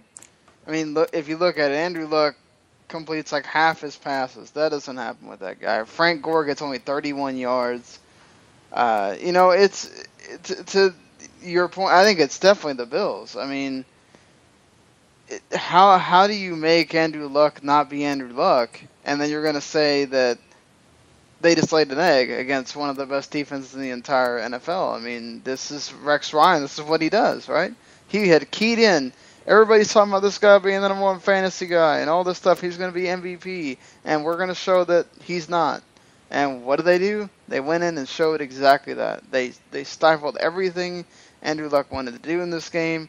You know, you're saying he was running for his life. I mean, definitely. I mean, Tyrod Taylor, you know, he did fine. It wasn't, but the Bills' offense was just going crazy. Freaking. I mean, they also made Andrew Luck throw 2 interceptions, which, you know, he doesn't really throw a lot of interceptions. So the Bills' defense was doing what they had to do. They were giving their offense chances, and the offense took advantage. When you're down 24-0 already, I mean, it doesn't give you a lot of life to want to keep coming back. You bring up that point too, but you said something else, Sean, about the Colts, and that defense was so soft. I mean, they basically just did not do anything to help the offense of all of the Colts. Well, we knew that. I think anybody knew that the Colts defense still hadn't been shored up. I don't care what the Colts were saying. They were still the softy team that we all knew they were. I agree, but it's so funny. We're all, like, myself included, with all the other NFL experts, had them going to the Super Bowl with a soft defense. But man, as soft as they are, I didn't think they were going to be that soft. Yeah, and you take that softness and Buffalo game plan perfectly for it. I mean, you have your rookie quarterback in there, Tyrod Taylor, who I think basically played a flawless game, and I was super impressed by watching him the entire time. I mean, his stat line is small, but it just shows exactly how great he was. He was 14 of 19, 195 yards, just the 1 touchdown, which was a beautiful 51-yard touchdown pass to Percy Harvin, which was, you could not defend that play. I mean, I don't care who you were. It was perfectly placed to a very speedy guy who had to dive and get it. It was just a thing of beauty, basically. But the thing I really loved about it was any passing play that he had, it was pass first, run second, but he would run before he would ever throw the ball into trouble. It would never be like, oh, I think I could fit it in this hole. It was, well, that's a little tight. Let me look elsewhere. Nope, that's not there. Okay, now I'm going to take off. He runs it 9 times, 41 yards, and it was just that the whole time. It was look around. Well, I could throw it here. No, I'm just going to run and get as many yards as I can. And the scary thing about Buffalo is, listen, their defense is super solid. Their offense is only going to get better because Tyrod's going to start learning. LaShawn McCoy is going to get healthy. He struggled in the game. 17 carries, only 41 yards. You can kind of tell that he really didn't have that burst that we know LaShawn McCoy to have. I think that hamstring's still really bugging him. He did do a little bit more in the receiving game, 46 yards on 3 catches, just because he had more open field to play with and didn't have to make those small cuts. And we never saw Sammy Watkins. I mean, he was targeted 3 times, never caught one. So once they kind of get a relationship going, this Buffalo offense is only going to get better.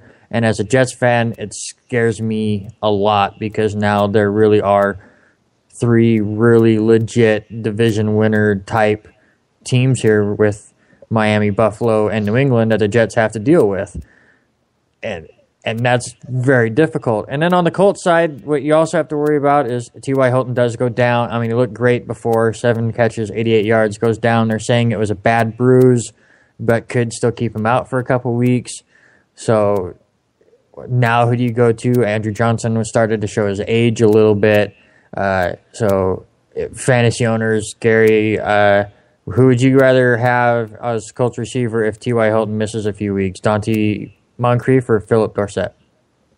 You know, I think Dorsett's a great option if you want to take a chance at a wide receiver 3. I think Moncrief is still going to be the guy that Andrew Luck's going to look to probably the most. I think that he trusts him. I think he's had some rapport with him in the past, and I think he's the go-to guy right now with T.Y. Hilton down. But, you know, I don't think we need to sell Andre Johnson too short. I think that, yeah, he didn't do, you know, amazing in this game, but look at the defense he was playing against. And you'll get more information on how good he can be because I'm really curious to see, you know, if Revis Island is going to be on Andre Johnson or if Moncrief, because if Moncrief has some success. We'll see, but it's just going to be very, very interesting. I think you're right, though. T.Y. Hilton being out a couple of weeks, that kind of sets up a little bit of fear for those, Colts, especially next week when they have to play the Jets, who, can handle business when it comes to the back end. Yeah, and Sean, are you with me on Tyrod Taylor? Do you think he could lead this team to the playoffs his first year? I definitely think he could. I mean, I think a lot of the stuff we've heard from him coming from the Ravens is that he's really studious. He pays attention to what he's supposed to do. Obviously, he's not been like a lot of these running quarterbacks where, you were making the point that he didn't just run everywhere. He was making sure to look out the pass, as we kind of pointed out with Kaepernick and everything. So if he's doing that, and if he's being smart and trying to avoid mistakes, I think definitely he can do this. I mean, if McCoy gets healthier and they can run the ball more, and that defense is just going to keep improving with the time that it gets, as long as everybody stays healthy on that end. You don't need this all-star great quarterback. If Tyrod Taylor can just continue to improve, I think definitely you could see Buffalo in the playoffs. Mm-hmm. And I think Tyrod Taylor is, you said it, Randy, he's going to get better as the games go on. And next week is going to be a great test. We're going to get a chance to see him playing against the New England Patriots. And so we'll definitely know what kind of quarterback he is, if this is just a one-week thing or if it's more. And I think we can lean towards it being more. And I would suggest anybody, I'm sure this guy's still in a lot of waiver wires, go pick him up, put him on your bench at least, just in case he does blow up. Yeah, for sure. And certainly something that blew up, that's penalties for freaking Buffalo. 113 yards on 11 penalties. Yeah, most of those did come in the second half. You can kind of tell they got lackadaisical, and yes, the numbers look bad, but again, it kind of happened in chunk time, and so I wouldn't. The numbers don't say the whole story there. Well, Rex Ryan, you need to have your team paying attention constantly. Well, Rex Ryan was probably practicing lines for the next Madden movie commercial. So. Or staring at the picture of feet in his imagination or something. Oh, I can't believe that's on his desk. That's just talk about a guy who has no problem showing you his fetishes. No. All right, well, the Dolphins played at Washington. And someone who seems to have a fetish for getting injured is Deshaun Jackson, who strained his hamstring on a long pass that was incomplete. He's out 3 to 4 weeks. So, to me, Cousins didn't look horrible, but he did throw, and one of the interceptions is totally not his fault. McCain just made a ridiculous play where he basically tipped it to himself and came down with it, and it was just a crazy freaking play. The first one, though, was on him. Him and Pierre Garçon, though, got a pretty nice rapport going. That was without Jackson. They kind of had a thing going beforehand. He kind of stepped up with Jackson out. Jordan Reed also played pretty well in this game. I think a lot of people were saying, "Oh, don't start the guy. He's not going to do well." He got the touchdown, and he's pretty vital for Cousins. Washington sacked Tannehill 3 times. They forced him to fumble, and they just, the offense in the second half was so bad. Washington had to be basically on the field so much that eventually they just got tired. And, Tannehill, he still makes really weird throws. He throws behind his receivers a lot. He can, move them downfield fine, but he forces it sometimes. It's just still young quarterback stuff that he has to deal with. I think Lamar Miller looked good, but they didn't use him enough. I thought he tried to pass too much, and they weren't down by a lot of points where they just needed to pass all the time. I think Bo Lazer's not thinking that they need to be balanced, because the times that they did stuff in this game was when they were balanced. When they ran the ball with Lamar Miller, then they opened it up for the pass. When they tried to pass every down, they couldn't do a whole lot. That being said, Jarvis Landry, he's going to be a stud by the time we're talking about this at the end of the year. And Jordan Cameron looked great.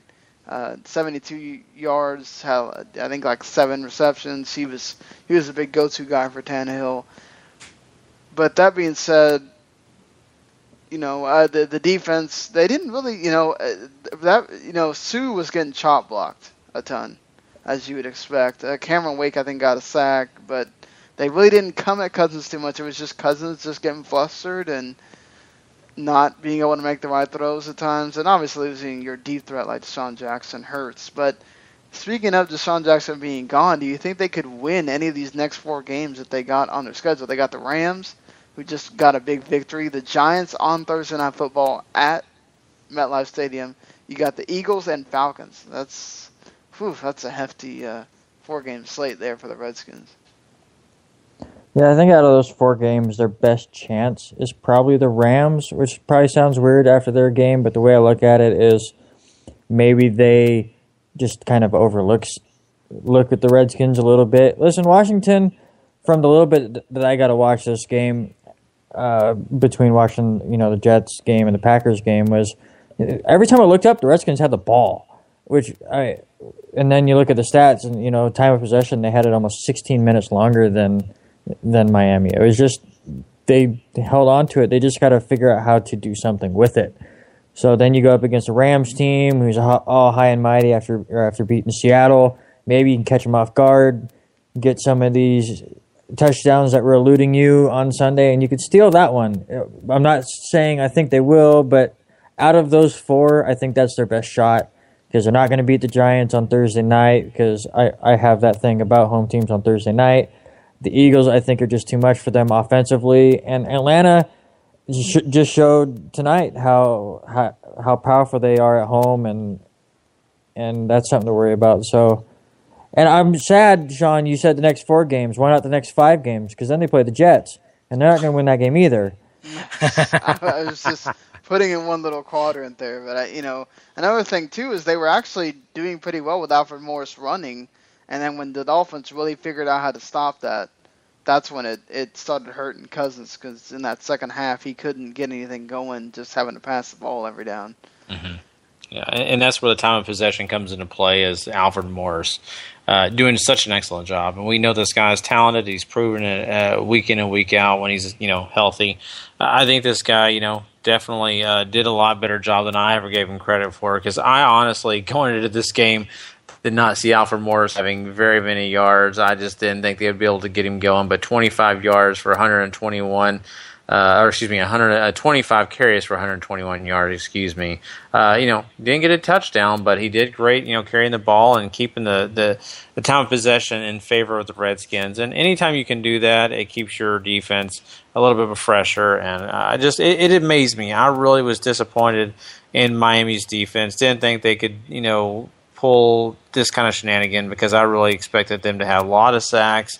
I expected turnovers, and none of that came into fruition. But once again, week 1, you can't, just judge by this. But Tannehill proved to me that I should have been worried about him. I was very concerned about him and his play. So besides that, I don't think you can trust many people on the Redskins. I think the running backs are about the closest you can get. Cousins, to me, still very average, and you have to be desperate to be using that guy on your fantasy team. But the Dolphins, even though they had kind of a rough week the first week, I think their defense and their special teams is definitely in favor of your fantasy team. I think Landry proved it. Yeah, punt return, 69 yards to win the game with that punt return, TD. Mm-hmm. And nobody freaking touched him. He went right up the middle. Just ridiculous. The Redskins special team sucks that bad. Mm-hmm. But let's move things on to another game I had to discuss, which this game was not one to marvel at, honestly. It was not one that you really wanted to watch by the end of it. It certainly showed that Cam Newton was missing guys, and Jacksonville was smart. They stacked it up. They made sure that Jonathan Stewart really couldn't be doing anything in this game. They stifled him. They were only able to sack Cam Newton twice, but there were so many times they had him down, and Cam Newton just does what he does, where he gets away. That being said, though, the Panthers' defense, they were all over Blake Bortles. 5 sacks, 8 tackles for loss. They got a pick 6 on Bortles, another interception. Just a bad game for the guy. His receivers were dropping passes for Bortles. I mean, it was bad. TJ Oden looked actually pretty decent when he got to make some runs or whatever, but Cam Newton too, man. He was forcing the ball where he shouldn't have been. He was just throwing it to whoever was sitting there open. Jericho Cotchery was his highest receiver with 60 yards. I mean, goodness.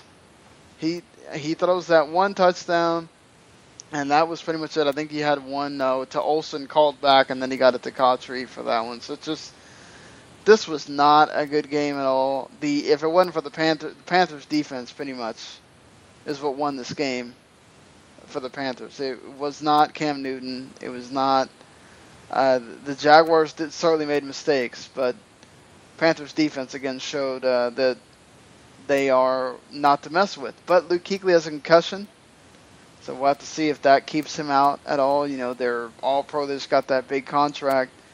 But I have one question, I guess, for each of you here. Can Cam Newton really take the Panthers somewhere? The way this team looks, I mean, I know some of us had him winning the division, but I just don't see it without Kelvin Benjamin. I mean, they look. If everybody's going to stack the box against Stewart, I just can't see Cam Newton just doing this every game. Randy? No, I don't see him being able to take him anywhere, and he was lucky that you played Jacksonville, who I had more hopes for Jacksonville than this, but they just didn't show it. I mean, Allen Robertson gets banged up in the game, and that didn't help matters, but they just showed nothing on offense at all. But to answer your question, Cam needs people to throw it to. It can't be on him. And I'm a Cam Newton fan. I like the way he plays. I just like him, really. But you're exactly right. It's him and Jonathan Stewart against the world, and in the NFL, two guys are not going to get you very far. Yeah, I mean, this defense is going to keep them in games. But, we've seen Cam Newton prone to make mistakes. He made a really bad read, and the linebacker was just standing there and catches the ball for the interception. That's going to happen more in these type of games, especially when he runs. Eventually, he's going to fumble or something like that. It's just going to happen. But do you really think it's about that defense being that great, Gary, or the Jags just really this bad? I think Carolina's defense is pretty decent. It's not top-notch like it once was. They've had a lot of things change on that defense, and, of course, with Kuechly out early in that game, it changes a lot. When you got your team MVP on defense gone, you definitely have to play it differently on this, and I mean, I don't think Jacksonville is that bad, really, personally. I think that maybe they had a rough game here, but we've seen these guys have some success. This is a young team. We got to remember that. And with Yelding in the game and, trying his best to make his mark against the defense, it's pretty okay. It's had a lot of experience stopping the running back.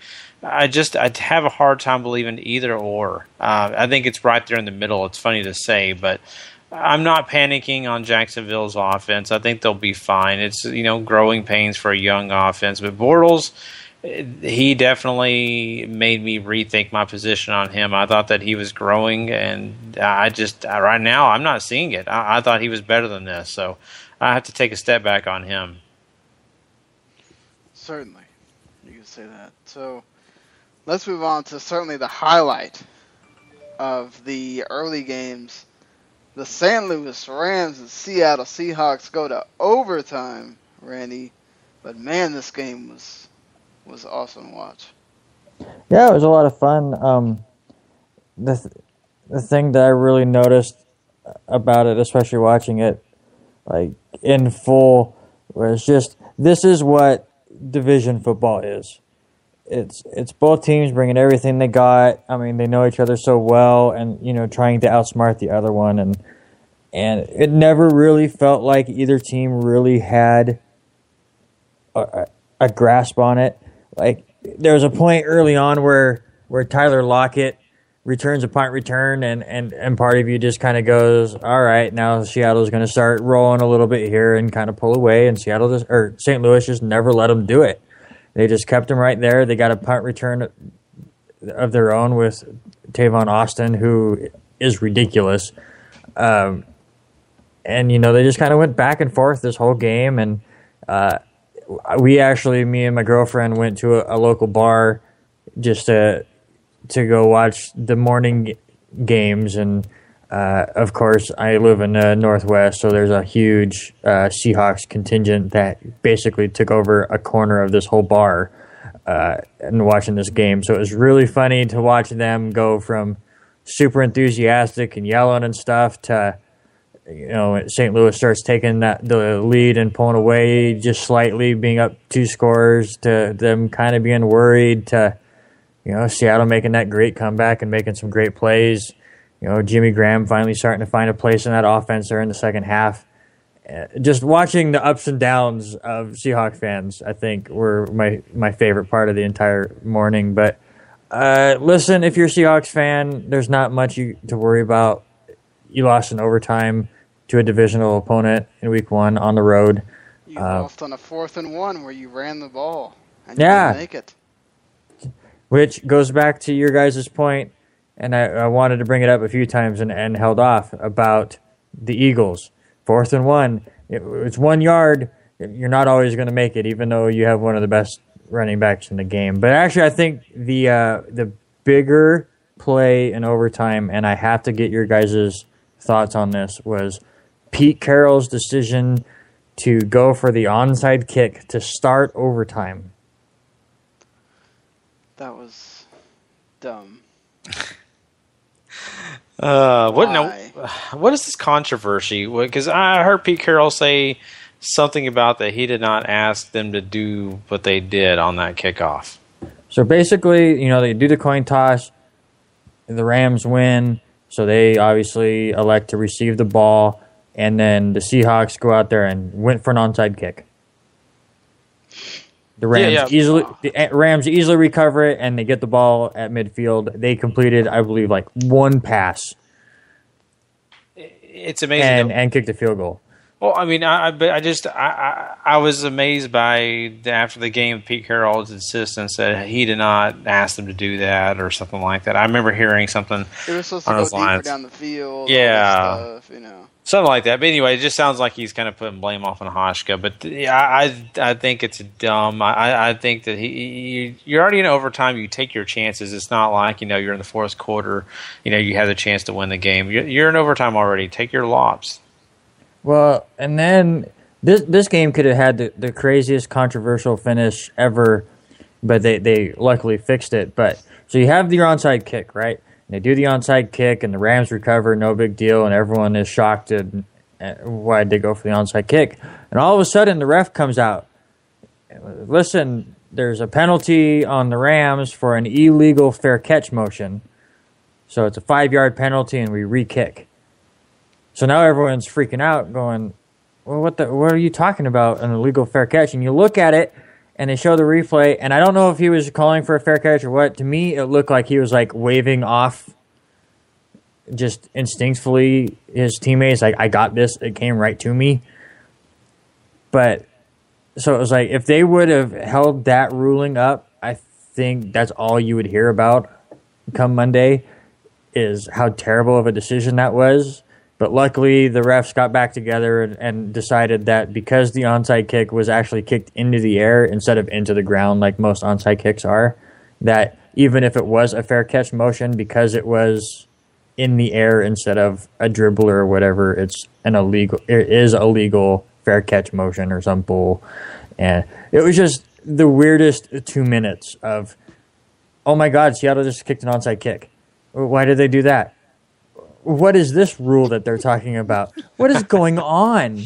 So, especially, again, around a bunch of Seahawks fans who are not in the best of moods, and now, all of the other games have finished. So it was a weird thing at the bar that I was at because, yes, again, there was mostly Seahawks fans there, but there was a huge group of Bears and Packers fans. They actually had one of the main TVs, and there's like 20 of them between the Bears and the Packers all around this giant TV watching the game, and they have now all made it over to watch the rest of the Seahawks game. And, of course, they all want to pick on the Seahawks, so they're all rooting for the Rams. And I swear we were going to get into a huge brawl if things were said about someone's hard hat and things happened. But so through all of this whole onside kick thing happened, and it was ridiculous. But it just shows you how great this game was and how much fun it was, and everything went back and forth. Benny Cunningham had a great day as a third-string running back, basically. Gary, my question to you, if Trey Mason is unable to go week 2, how confident are you in Benny Cunningham against the Redskins next week? I feel like Benny Cunningham, is not exactly still a top-notch guy.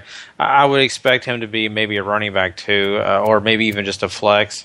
I wouldn't put all my chips on the table for this guy. I think that the Rams are going to focus more on Nick Foles and the passing game compared to let him. Plus, we all know about the Rams. They like to switch things up a little bit. So I don't think Cunningham even still gets all the carries in this. So I'm just not confident in him enough to say that I would go full force with him. But if you're using him for a flex, I say go with it. Well, anybody want to say anything else about the game? I went on a big enough rant. Yeah, and I'll just say this. This is probably one of my favorite games of the week. I mean, it was just a wonderful, wonderful game back and forth. I love the fact that Lockett gets a touchdown, then Austin gets a return touchdown. I mean, it's like all during this whole game, it's a punching bout. It's a boxing match, really. Is there a bigger all or nothing player than Tavon Austin? Yeah, really. Because right? We're gonna hear him in this game, and then he'll go quiet for 4 weeks. Mm-hmm. Yeah. Well, not even just in weeks, but in this game, he goes and gets a punt return, and the next thing you know, he has a 6-yard loss because he is running around and just can't find a hole. It's just he's so dynamic of a player. It's tough to put your finger on it. He also got a 16-yard run for a touchdown too, so he had 2 touchdowns in this game. Yeah. Jimmy Graham got him a touchdown, so everybody that got all hyped about Jimmy Graham, at least he got you something on that. And then freaking Lance Kendricks just runs by everybody he's got some speed because nobody saw him over on that side. And even Nick Foles got a freaking rushing touchdown. So, this was one of the best games of the week, certainly. And it's one that if you're watching replay or picking things to watch replays of, this is one of those games I totally recommend because it was fun the whole way around, and even at the end, you had controversies. So, we move it to another one. We finally get to these 4 o'clock games. We move along to another one of Randy's games. New Orleans visiting Arizona. Man, Arizona just whooping these Saints here. Yeah, the score stayed pretty close. But I'm right there with you where it looked like Arizona was in control the whole time. I was kind of worried because, I defended them in our season preview about winning the NFC West, that they would come out here and give it away. But the offense just looks stellar.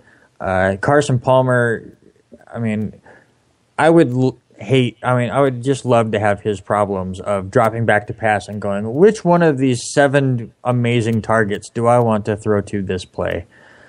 Because you have Larry Fitzgerald there who's just Mr. Consistent. He's always there for you.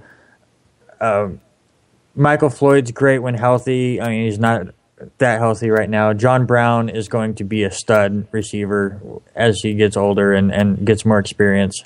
But he's just such a dynamic player. You also have Andre Ellington. Before he got hurt, it looks like he had a grade 1 PCL sprain. He's going to miss a few weeks, but he's another great target for you. Chris Johnson came in for him and did pretty well. So just offensively, Arizona just looked amazing.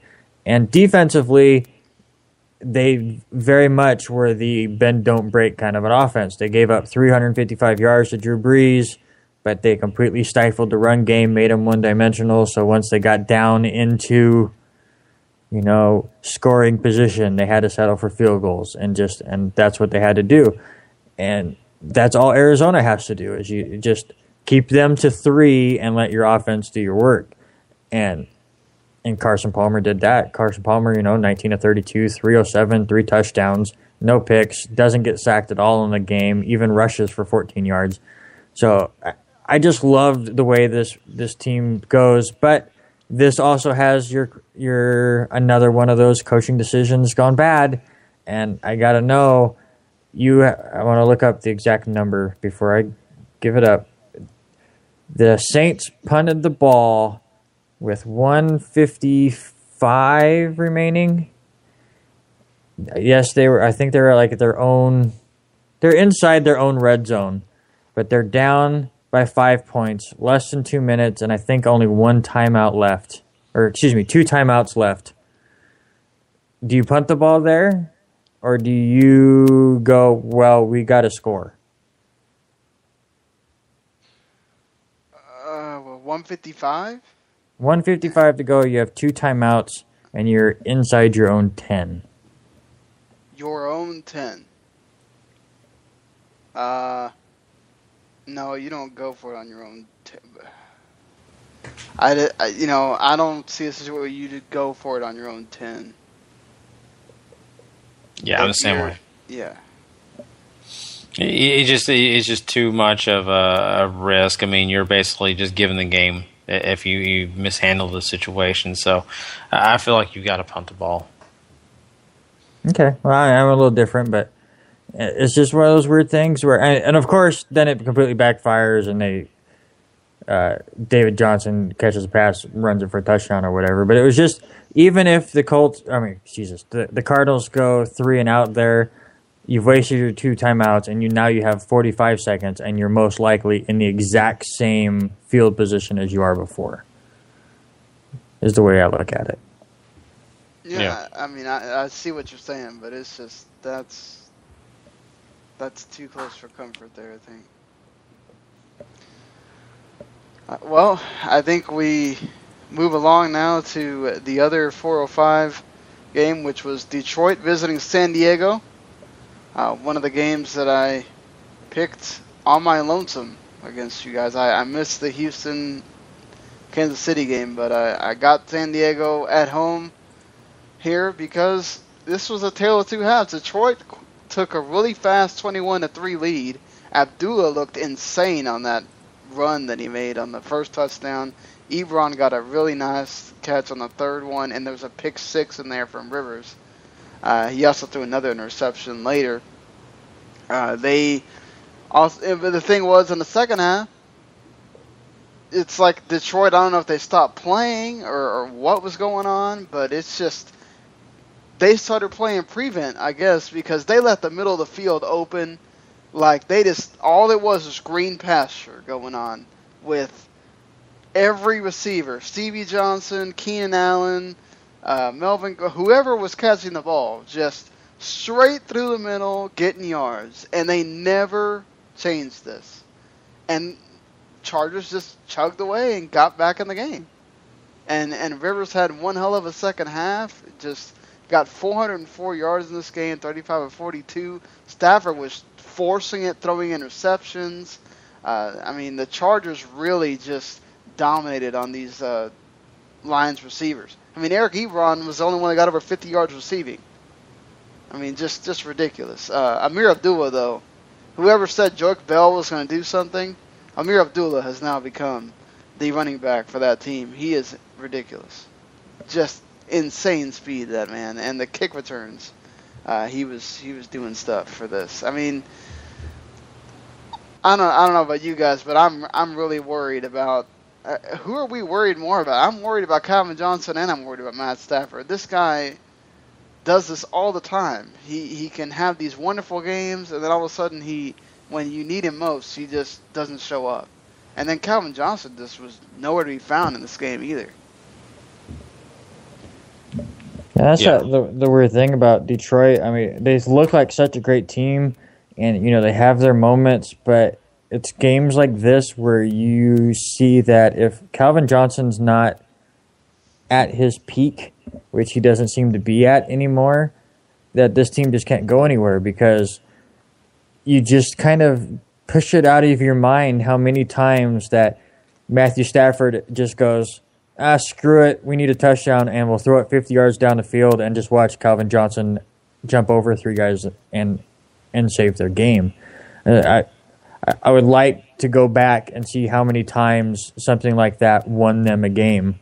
That will not happen now. And I guess this is kind of an eye-opener for me that Detroit's not as good as I thought they were. I thought they could contend for a playoff spot, especially in the NFC where I think 9-7 is going to do it. But I don't know. It's just there's no killer mentality. Yes, losing Sue is a big blow, but I don't think it hurt them that much on defense to say that's the reason they're losing.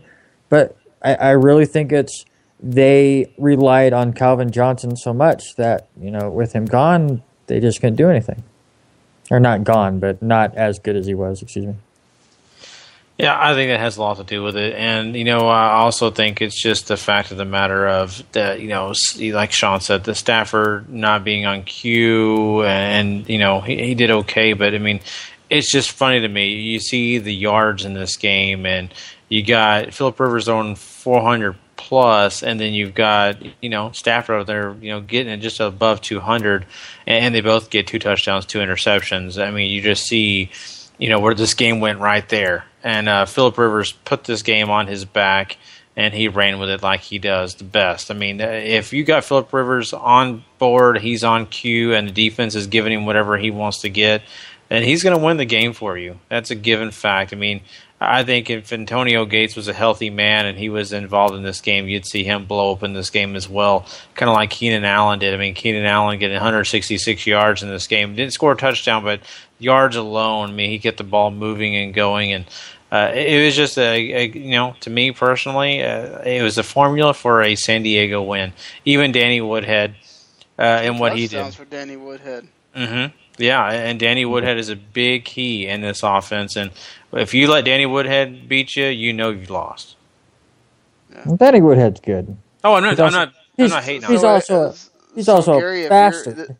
I'm a fan of Danny Woodhead. Just to let you know. If you're a fantasy person, Gary, you starting Danny Woodhead at some point here?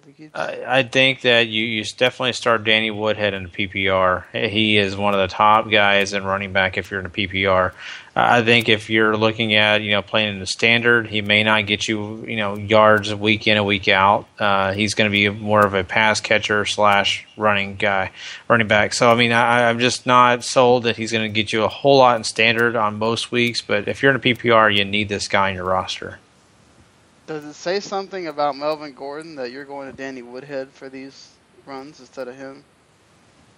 I would say it was, but I watched a little bit of this, and it seemed like both the 2 touchdowns that Woodhead got were after Gordon had his fumble, and I think it was more of as a punishment to Gordon that Woodhead was getting those carries. It's going to be interesting to see down the line, but I think it was more of Woodhead was the more reliable back in those situations. Mm-hmm. I agree, and I think Gordon's going to have to prove himself. He's like any other young running back, and until he proves he can do it, they're always going to go to the veteran. True that.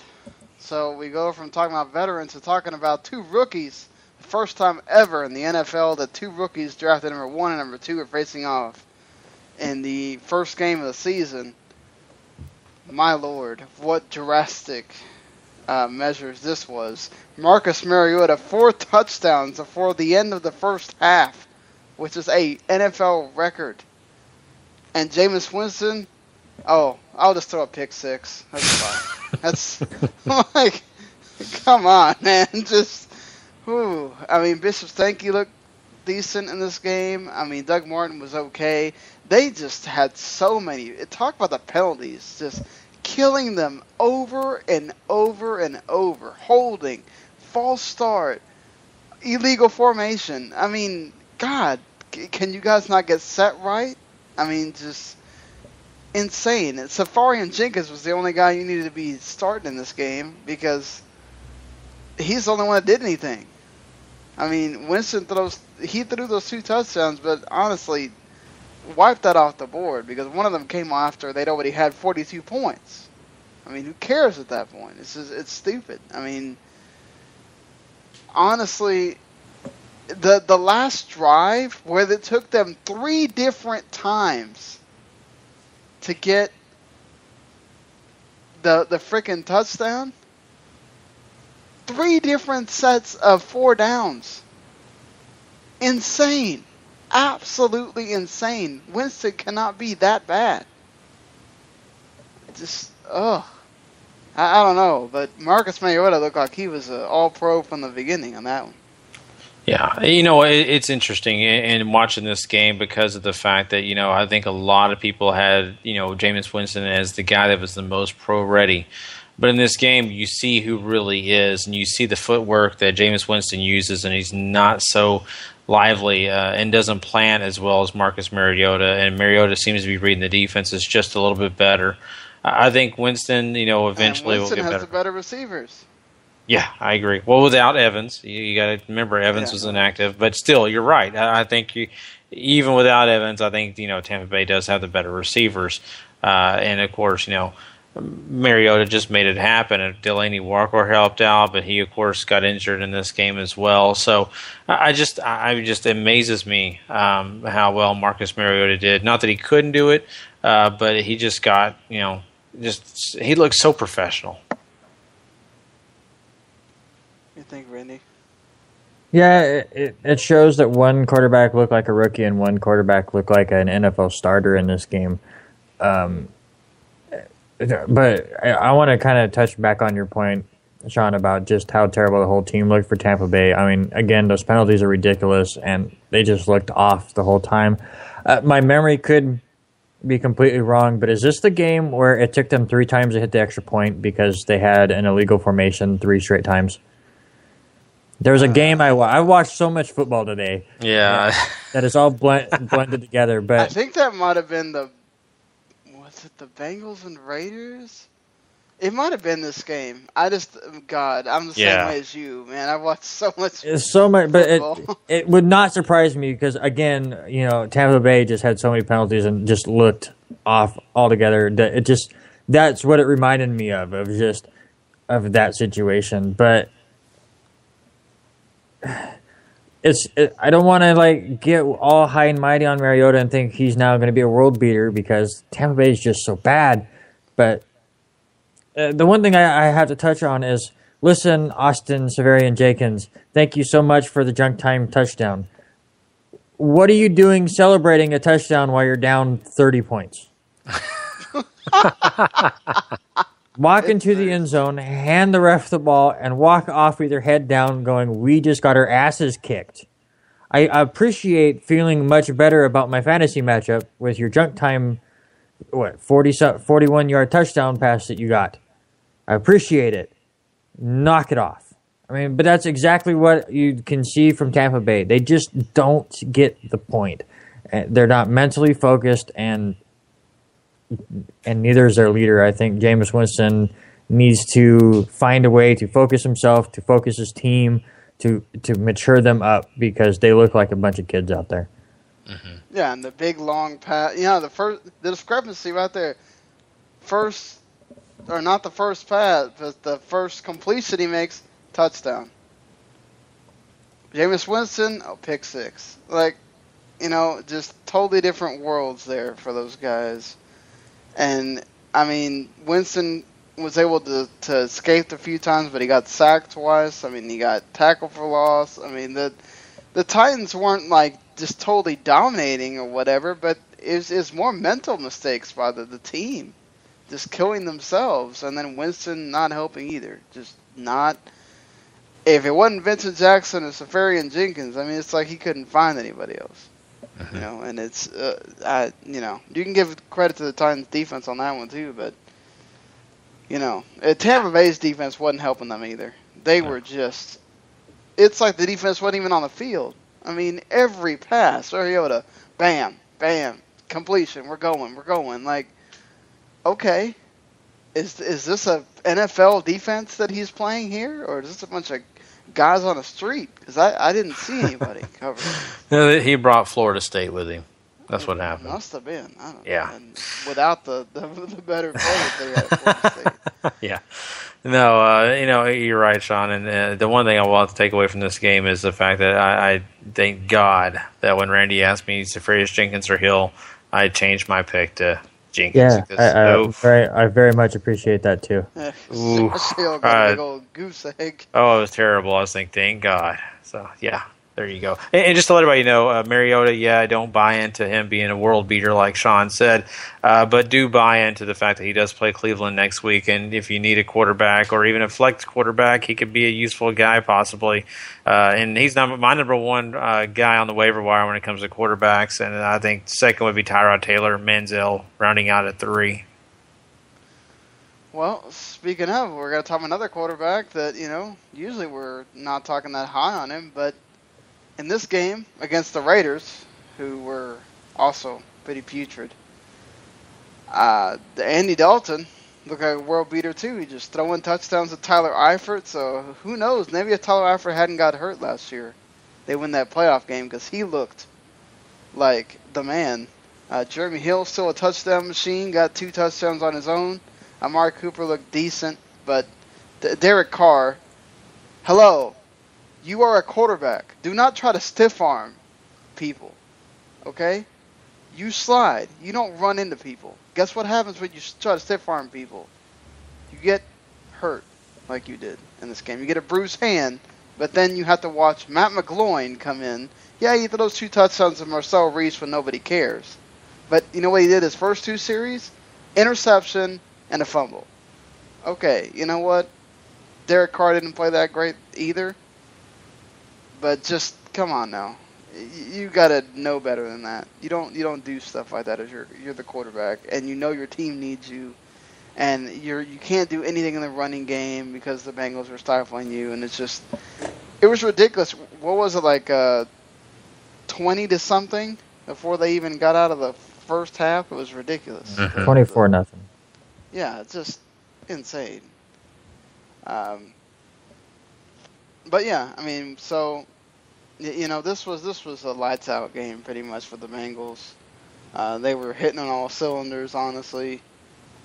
I don't know that there's a whole lot to go on, but did we all picked the Raiders on the podcast? I know some of you guys, I know Randy had switched it on the pick'em or whatever, but did we overrate the Raiders for this game? Certainly. Yeah, just a little. And I don't want to say I switched on the website. Like, I remember putting in the picks because I do a bowling league that we do picks and stuff for too, and that's what the sheet I had in front of me while we did the podcast. I filled that sheet out and put them on the computer at the same time, and I guess I just happened to click Cincinnati. I meant to pick Oakland because I really thought Oakland would pull the upset here, and I will fully admit right off the bat, I was wrong. I was very much wrong about Oakland, and honestly, I'm a bit wrong about Cincinnati. It might not just be that Oakland is this terrible, but Cincinnati might be better than we think. And like you said, Sean, Tyler Eifert coming back and him and Dalton having that connection that they had just adds to A.J. Green and Jeremy Hill. Cincinnati is probably better than we were giving them credit for. And that's the passes that were caught, because A.J. Green dropped a few. And, I mean, that's what he does. He drops just as many as he catches. But, I mean, that could have been more. Mm-hmm.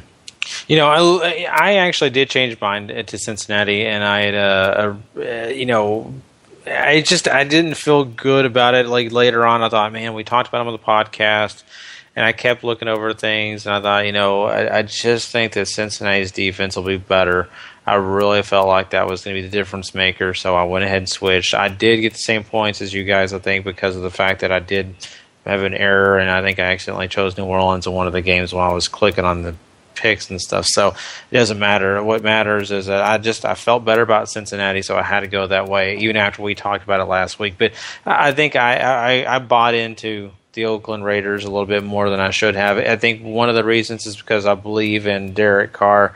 I think this kid is smart, but until he makes decisions like he made this past Sunday, I just don't, it was hard for me to pick against him. But, man, he needs to take a lesson. Look at Tony Romo. Interception happens. He just steps out of the way. Go ahead, get the touchdown. I don't need to get injured. Yeah, so, we pretty much hit that. Let's get to this last game on Sunday, which I don't know if we're too excited to talk about here because it wasn't very exciting at all.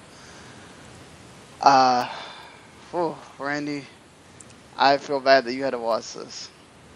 And I kind of had to watch it twice because, down the stretch, Sunday afternoon, coming home and putting on the Sunday ticket and basically just turn on the Red Zone channel so I could watch, just highlights and stuff while I was working on some other things. You had the blowout in Cincinnati and it was like, all right, so they mostly stuck on this game. So then going back and watching it today on the condensed version, which cuts out all the extra stuff and goes just play after play after play, still almost put me to sleep. It's just so boring. It was all just field goals at the beginning. It was 9-3 at half, Denver, before Peyton Manning throws a pick six, and then Joe Flacco decides he wants to give it right back, so he throws a pick six.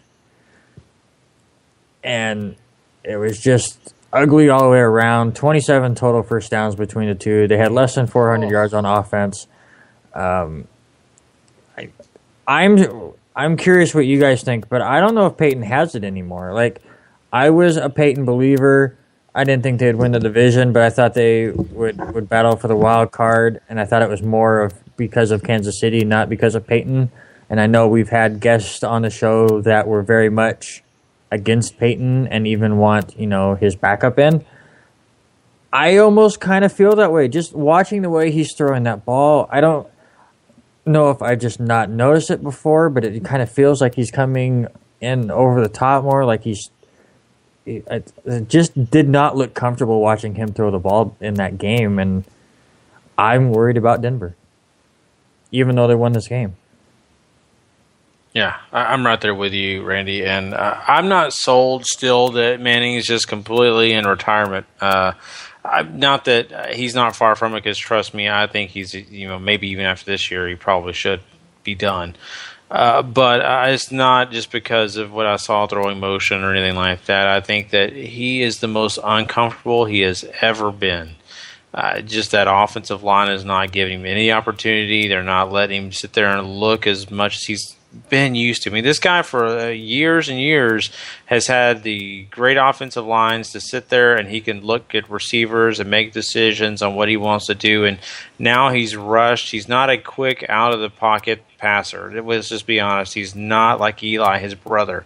Peyton takes his time. He can cut you up very well, but if you don't give him the time, he's not going to. So he's not getting any younger. He's getting rushed. I'm right there with you. I am concerned about Denver. If I'm a Denver Broncos fan, I have a lot of concerns right now. Yeah, the crazy thing in this game, and just to kind of show you how this went, there were 2 touchdowns in this game. They were both pick sixes. No offensive touchdowns. Ugh. No, and Joe Flacco averages 3.7 yards per pass. Peyton Manning averages 4.4. The defenses completely dominated this game, which I'm usually totally fine with. I like defensive battles. Obviously, as a Jets fan, you kind of have to get used to it. But you go into a Baltimore versus Denver game, Peyton Manning, opening week at home, Mile High, you're going to think you're just going to throw it all over the place, and it was just nothing. And the running games weren't there. I mean, your leading rusher in the entire game is Justin Forsett at 43 yards. It's a boring game. It really was. Yeah. And Peyton got sacked 4 times. The worst thing is Terrell Suggs out for the year, torn Achilles. So, there goes the Ravens. Yeah. And that guy is the emotional guy on the. He's basically on D. I mean, he is everything about the Baltimore Ravens defense. You're exactly right, Sean, and that is a big blow. They are already kind of fallen a little bit since the offseason, but that just is a huge blow to that defense. Yeah, I feel bad for the Ravens even having to say it, because that's going to be huge for them going forward. But We have one more game to talk about. Certainly had emotions running high. I know for Gary and I, my goodness, this was heart attack theater if I never watched it again. Not that we haven't been through this before. But, the Cowboys come in here against the Giants on Sunday Night Football. So it's pretty much, we've seen this many times. They move the ball down the field however they want. The Giants defense is obviously not healthy, no JPP. The offense pretty much, they played pretty well without Dez, who was sort of ineffective a lot of the game. He was dehydrated at one point, then he got the foot injury. He didn't play. Randall looked good running the ball. McFadden came in, looked pretty decent. Dunbar was the key on that last drive. Witten was kind of at fault for Romo's first interception, and then that other one was not Romo's fault. Devin Street gets hit, and it happens.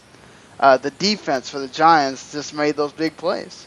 They created the turnovers and then score on those touchdowns. I mean, Eli honestly didn't do a whole lot. Odell Beckham really didn't do a whole lot either. It was the tight ends and Ruben Randall. I mean, that offense didn't look like they clicked much, but this is Dallas, and the defense was just on the field too much, I think, at certain points, and they got tired, and Eli was able to do enough. And, then Romo comes up with the miracle at the end, which was absolutely insane. But that's Tony Romo. And if you're a Jason Witten fantasy owner like me, I was sitting there going, wow, I can't believe Jason Witten just got me like 18 points or something. That's ridiculous. When is the last time that happened? But Gary, I know you're sitting here wondering, can we win without Dez? More than just this game.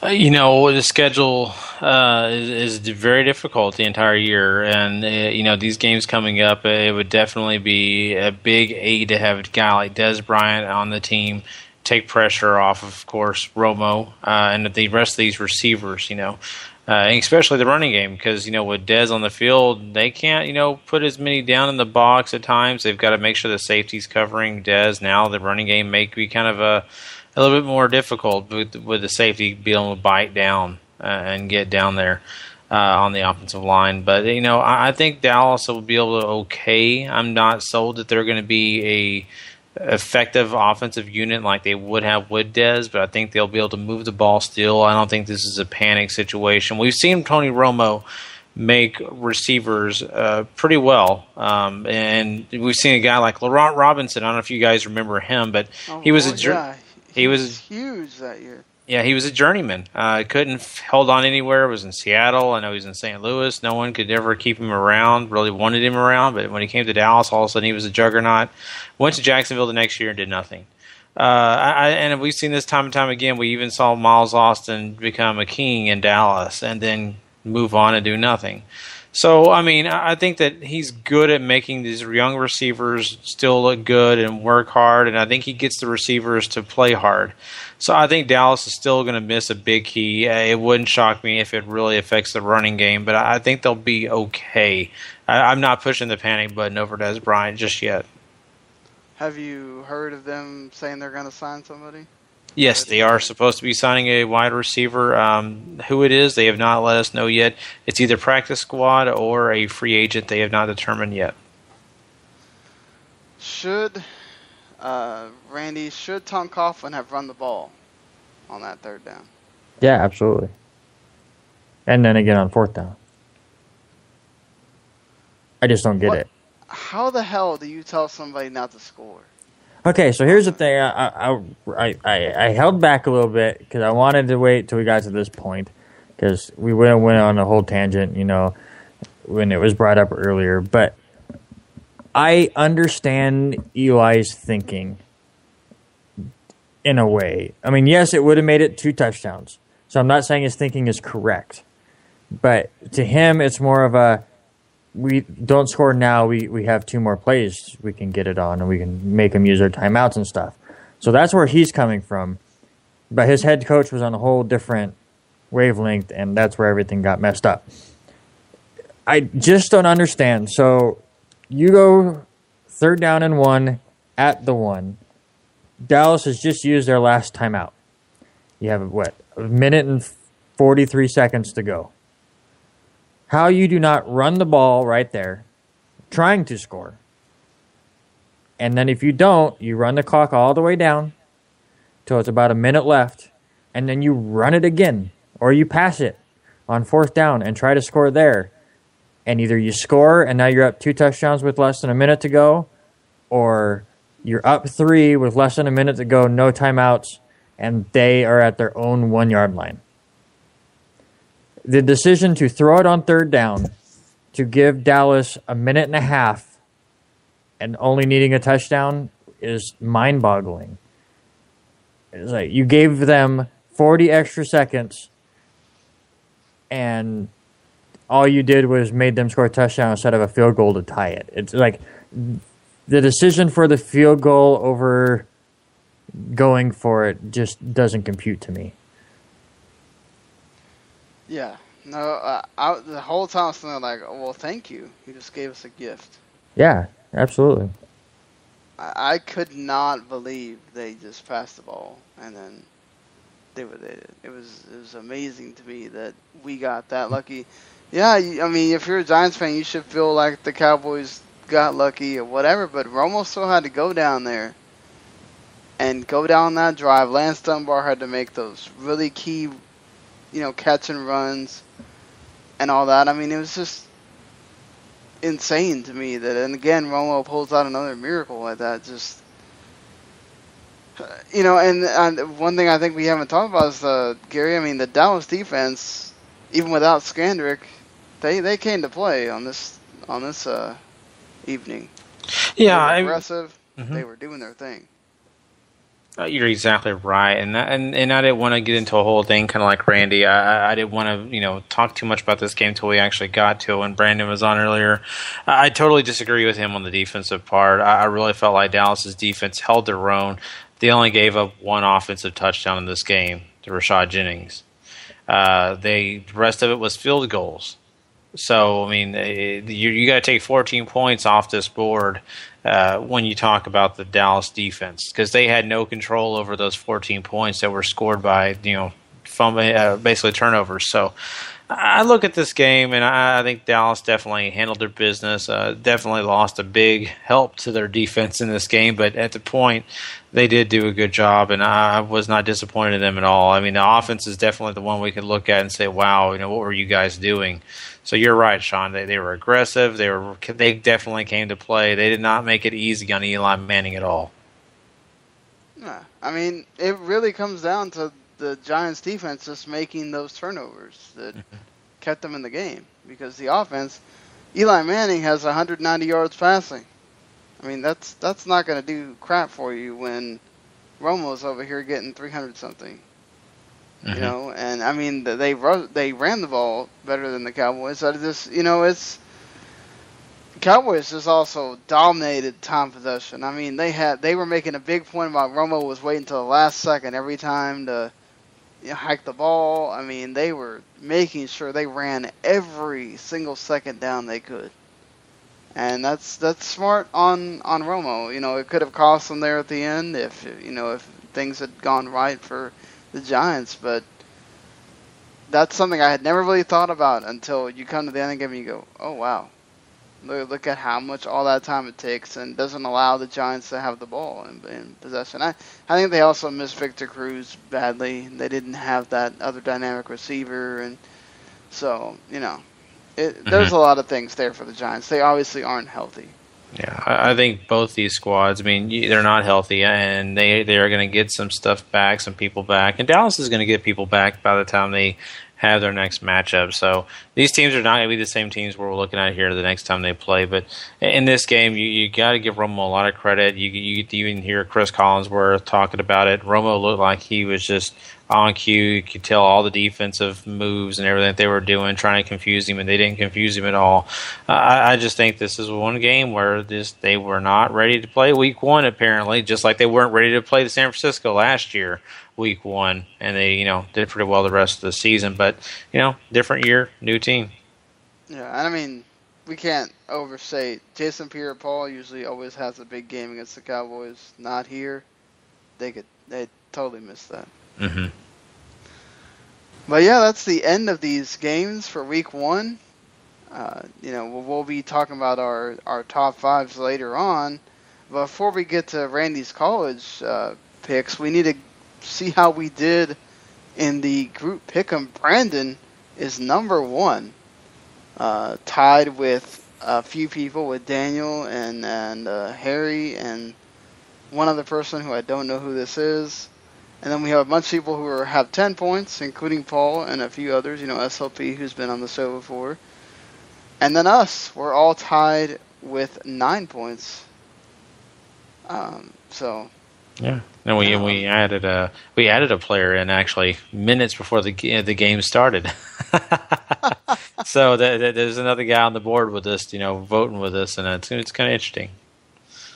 Yeah, it's gonna be interesting for sure. Let's see how we do the rest of the season.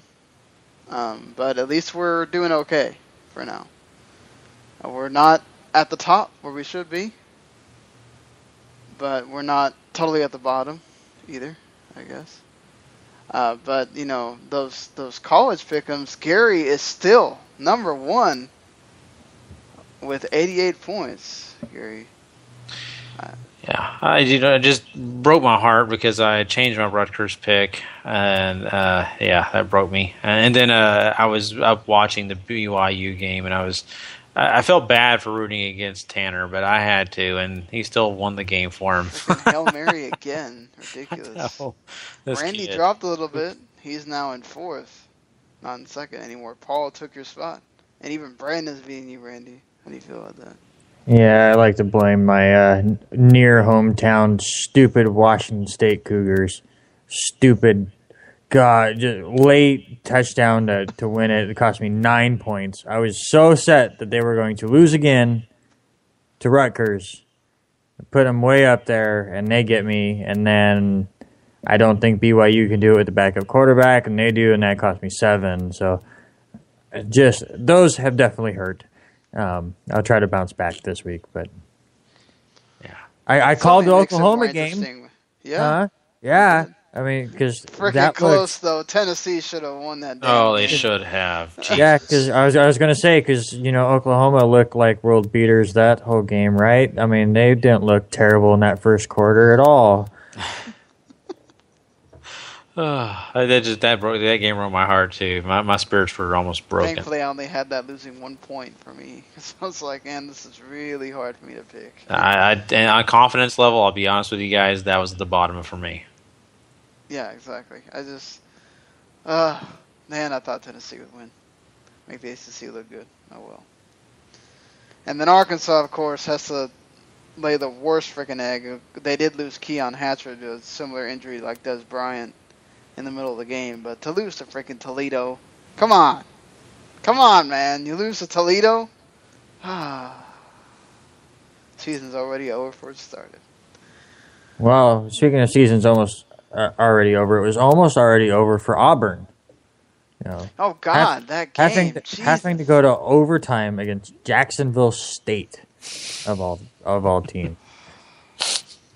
Tell you what, I watched that. It just. They came so close to losing. If it wasn't because they're just so powerful there in the overtime, I mean, they would have lost that game. And what is it with, I don't know if it's just because they're more like the religious schools, but what is it with teams or college teams losing their starting quarterback basically for the entire year and then having their backup make miracle finishes? Because you had BYU last week against Nebraska. This week you had Notre Dame against Virginia where they lose their quarterback and then their backup comes in and just makes some amazing passes to come back and beat Virginia. It was just weird stuff going on right now. Yeah, And BYU had the luck of the Mormon again. Mm-hmm. So. Yeah, and they put themselves in the top 25, and I haven't even gotten close to trying to figure out games yet, but they are on next week's pick'ems as well. I think they're facing UCLA, so another tough test for them.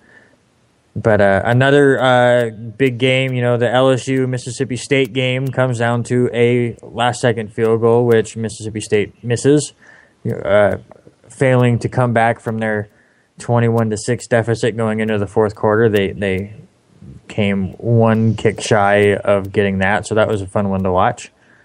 I know, Gary, you were watching that one because you started messaging me out of the blue between that and the BYU game. It was like, I just loved the first comment he sends to me. Is like, okay, you have me invested.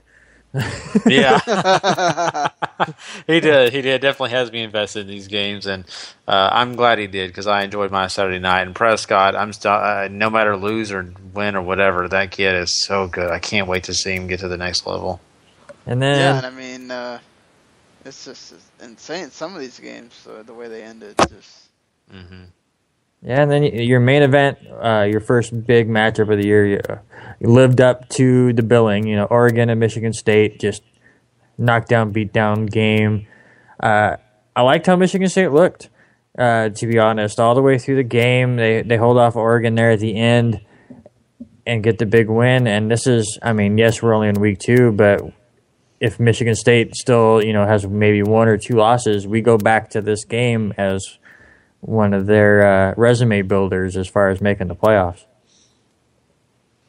Yeah, for sure. Mm-hmm. I forgot to make note that we had to pick that Thursday night game before.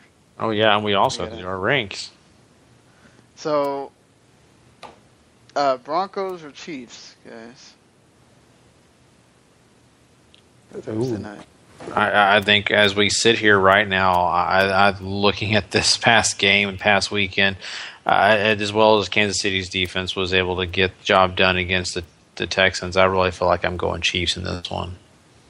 Yeah, It's at Arrowhead, by the way. Yeah, I totally agree with Gary. Defense is better. Peyton Manning didn't look that great against Baltimore.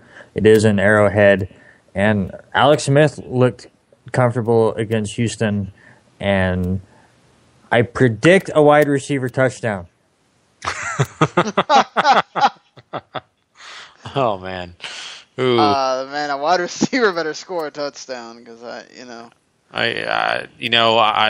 not going to say I would go over on it because I think what we saw from Jamal Charles this past week is going to happen in this game. They're going to put him out wide. They're going to try to take pressure off Alex Smith. Of course, we still have DeMarcus Ware and Von Miller, chasing down Alex Smith. So I expect dump offs. I expect quick passes. But, hey, I think a screen pass could possibly get a receiver into the end zone. Yeah, certainly. I just don't have faith in Denver with Kansas City home opener. That crowd's going to be rocking. I can't imagine the Chiefs are going to make Peyton Manning look any better than the Ravens defense did. In fact, I might make him look worse. So I'll just go with the Chiefs, even though, the thing with these Thursday night games, sometimes the things that you can't imagine is what ends up happening. So, that's what's also the fun and the headache of these Thursday night games. But before we get out of here, we got to do our first ever, F2F power rankings.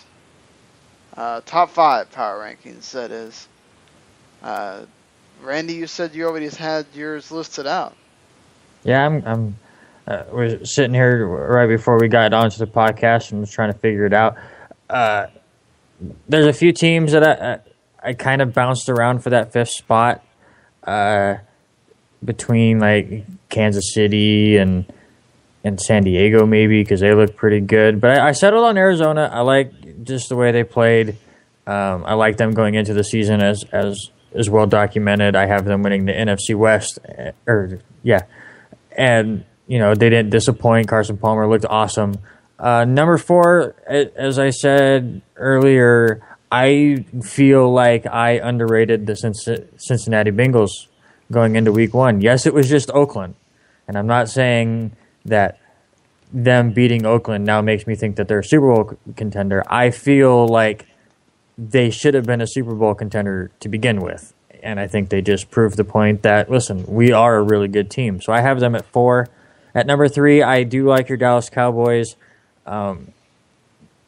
Listen, they had a few mistakes there, which turned the game around score-wise, that put them behind the 8 ball. But they controlled that game. They stuck to it. They made the plays they needed to, and they got the win, which is all that matters.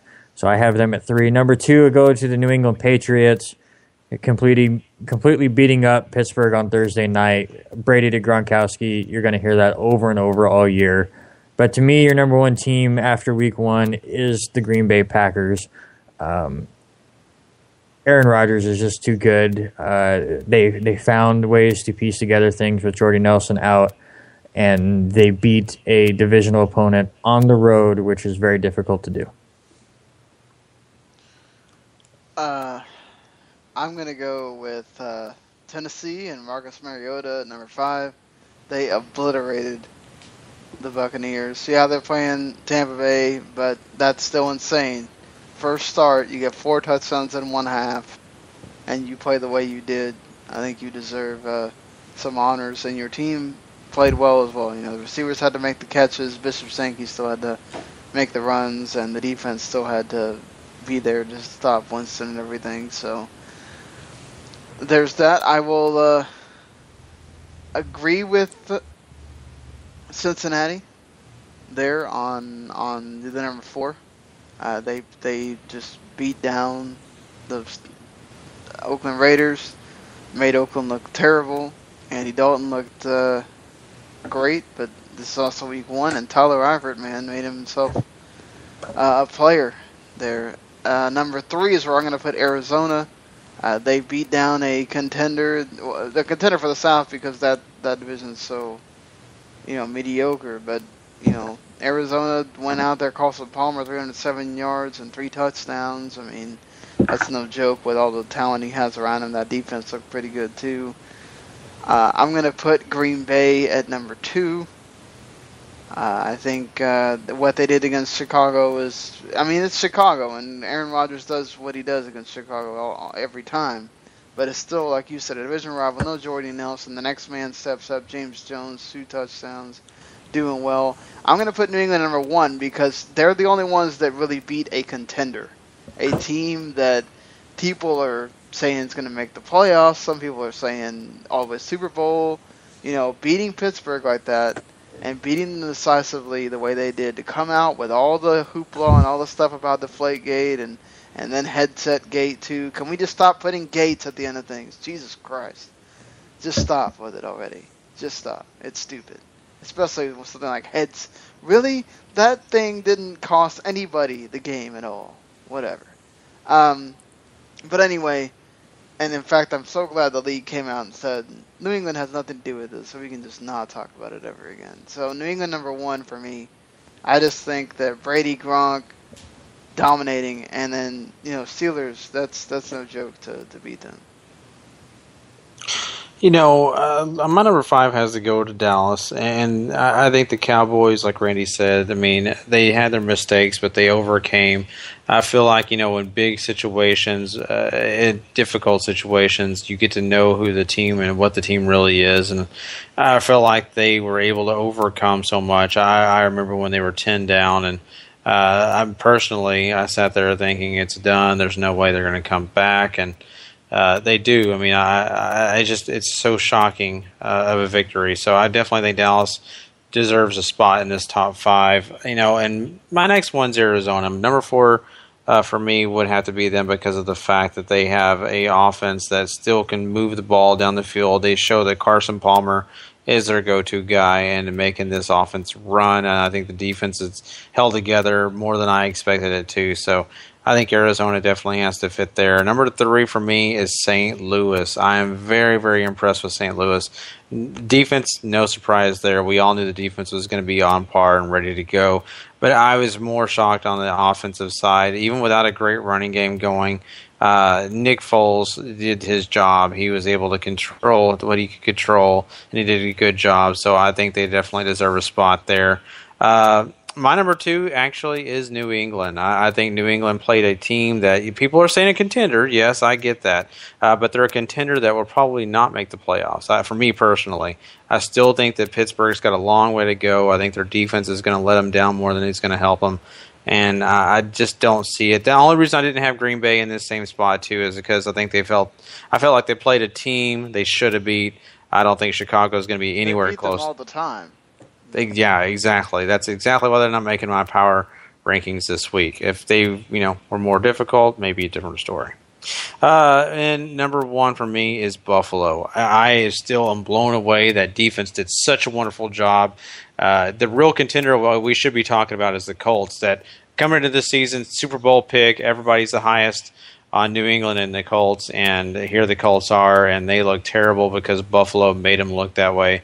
Tyrod Taylor running the offense, looking good, and just putting a lot of fear in people's hearts already in week 1. So Buffalo, for me, is my number 1 team. Man, I think we missed the boat on not including Buffalo in there, Randy. But now that Gary brings it up, yeah, that's another one. Them and St. Louis both were right there for that 5 spot. There was a lot of good performances this week. That's I don't think it was a clear-cut 5. And I think Atlanta deserves some credit here too. They beat a team that really a lot of people expected just to go in there and score 35 right off the bat. Yeah, with my power rankings, I put long term into where I wanted to go with it too. Yeah, I wanted to make sure all 5 of mine were victorious in week 1, but mine was still more of a which of these teams could be Super Bowl contenders. And hats off to St. Louis and Buffalo and Atlanta. I just have to see more before I think they're actual contenders. Yeah, and we can get this, if we want to adjust that and all of us be on the same page. I apologize. Power rankings. That's what I love about these power rankings. You come at it in a different format. We get to showcase different teams and all of that. So not all power rankings have to be the same focus. Yeah, exactly. So let's end this thing with our MVP of the week. Randy. All right, my MVP of the week is actually Carson Palmer. Again, I've been way on the Arizona Cardinals bandwagon, and I love that they helped me not look stupid the first week, like the other Arizona team that I was rooting for in college football and them letting me down. But Carson Palmer just looked amazing. 307 yards again, 3 touchdowns. The key thing for me, he comes back after his injury last year and just doesn't miss a beat. Listen, they were 6-0 with him last year. They're 1-0 with him now. So he gets my MVP for coming back from injury and looking like he's never missed a game. For me, I think I have to give it to the guy that did something for the team that everybody was saying, oh, they're going to go down. They're going to be terrible. Carlos Hyde, 168 yards, couple touchdowns. The heartbeat of that team in this game against the Vikings team that a lot of people were having in the playoffs. I think myself included, if I'm not mistaken. I don't remember if I wound up doing it or not now. But, Reggie Bush goes down, that guy, no problem. Just keeps running. Frank Gore, looks like they got the younger version of Frank Gore already, right there with Carlos Hyde. I'm going to give him my MVP of the week. But damn, there's so many of them. Gary, who are you going to go with? I'm going to go with the rookie, Marcus Mariota. I think that, 4 touchdowns is no joke in the NFL. It's Tampa Bay. I know that people could say that. But, any game in this league is hard to win. And not only that, being a starting quarterback coming in week 1 as a rookie, just having the ability to not make mistakes, come in as a professional and look like you've been doing it for 2 years at the minimum. I think that he's got a lot of credit that should be going his way. And, Jameis Winston struggled just because, he's getting his feet underneath him, but Mariota looked like he had been there. Well, we got to pick one out of these 3 to be our consensus MVP. If you had to pick one. If I had to pick one, I'd probably say Hyde. I think I'll go that way too because of the fact that, like I said before, I did not expect that out of him, and wow, what a surprise. All right. So Carlos Hyde is our first ever MVP of the week. We'll get to keep track of these, and at the end of the season, I guess we'll have our MVP of the whole season ready made for us there. At least for the regular season, then we'll get one for the playoffs, obviously, too. So that wraps up the show for this week. Apologize that it was probably a little bit longer than it really needed to be, but it's first week jitters from all of us. Still getting this down, still trying to figure out the format and having to watch all these games and everything. And we did have 2 call-ins, that kind of set us back a little bit, but kind of happens. Hope you enjoyed it. Hope you'll tell us about it. There's various ways to do that. You can go to iTunes and Stitcher and very many other places and rate and review. But the best way you can do that is go to iTunes or Stitcher or TuneIn or however you listen to the show. Hit that subscribe button because that lets those people know that you are enjoying the show so much that you never want to miss it when it comes out. And that's what you can do. You can either subscribe to that or just subscribe to the whole W2M network that we have that includes, Gary and I's wrestling podcast and then the video game podcasts that I do with Mark and some of the other guys over at 401. So, thank you so much for listening to us. If you're doing that, the show keeps getting little by little climbing. Every week, so we appreciate it. We're trying to get this thing down so we don't go 2.5 hours every time or whatever. I know everybody doesn't have the greatest listening, you can listen that long, but hey, we're trying to give you a bunch of information in only 2 shows. Some people run 3 daily shows, we don't do all that. So I think last thing we need to do is let Randy plug his gaming podcast here. Yeah, if you're a fan of video games or old school video games, I guess is what we focus on. Check out backlogbusting.com. It's a site where Wes and I have a podcast that comes out every other Tuesday where we each have to play 2 games, one that is the exact same, and then discuss it. Actually coming out today is our latest podcast where we both discuss Remember Me. I talk about the goofy RPG that was South Park Stick of Truth, and Wes talks about his adventures back into the Fallout franchise with Fallout 2. Also, on Thursday, check out my top 10 list of the top 10 worst cover arts for NES games of all time. And on Friday, barring any technical issues or laziness, we will have a special surprise for anyone that checks out the site. So definitely check out on Friday. Cool. So I should also know that if you enjoy YouTube, all of the 3 podcasts I already talked about are on there on the W2 Network channel. You can go over there and find it and subscribe to that as well. I'll let Gary do the wrestling podcast pimping since I do it on the normal. Yeah. If you're a big wrestling fan, you like WWE. Hey, if you're not a big WWE person, you like Ring of Honor, TNA Impact, anything when it comes to wrestling. Even if you just watch NXT, hey, we are there to cover it for you. We do a great show. It's 3 hours long, but you know what? It's full of information. Lots of great big news topics we talk about. Every breaking piece of news that comes out we cover. So we are wrestling to the max for a reason. We want you to come check us out every Friday. If you want to stay up late and hear us live, listen to us Thursday, 12 Eastern. We'll be around. So we appreciate it, and hopefully we'll see you there. Yeah, make sure if you go in and try to subscribe to put in W2M Network, because apparently there are other things that have those initials that existed before us, but not all of them are still current. So, it is what it is. But yeah, until Thursday night, we'll be talking about that Broncos-Chiefs game and also previewing your Week 2 matchups in your Week 3 college football games, we shall see you guys later.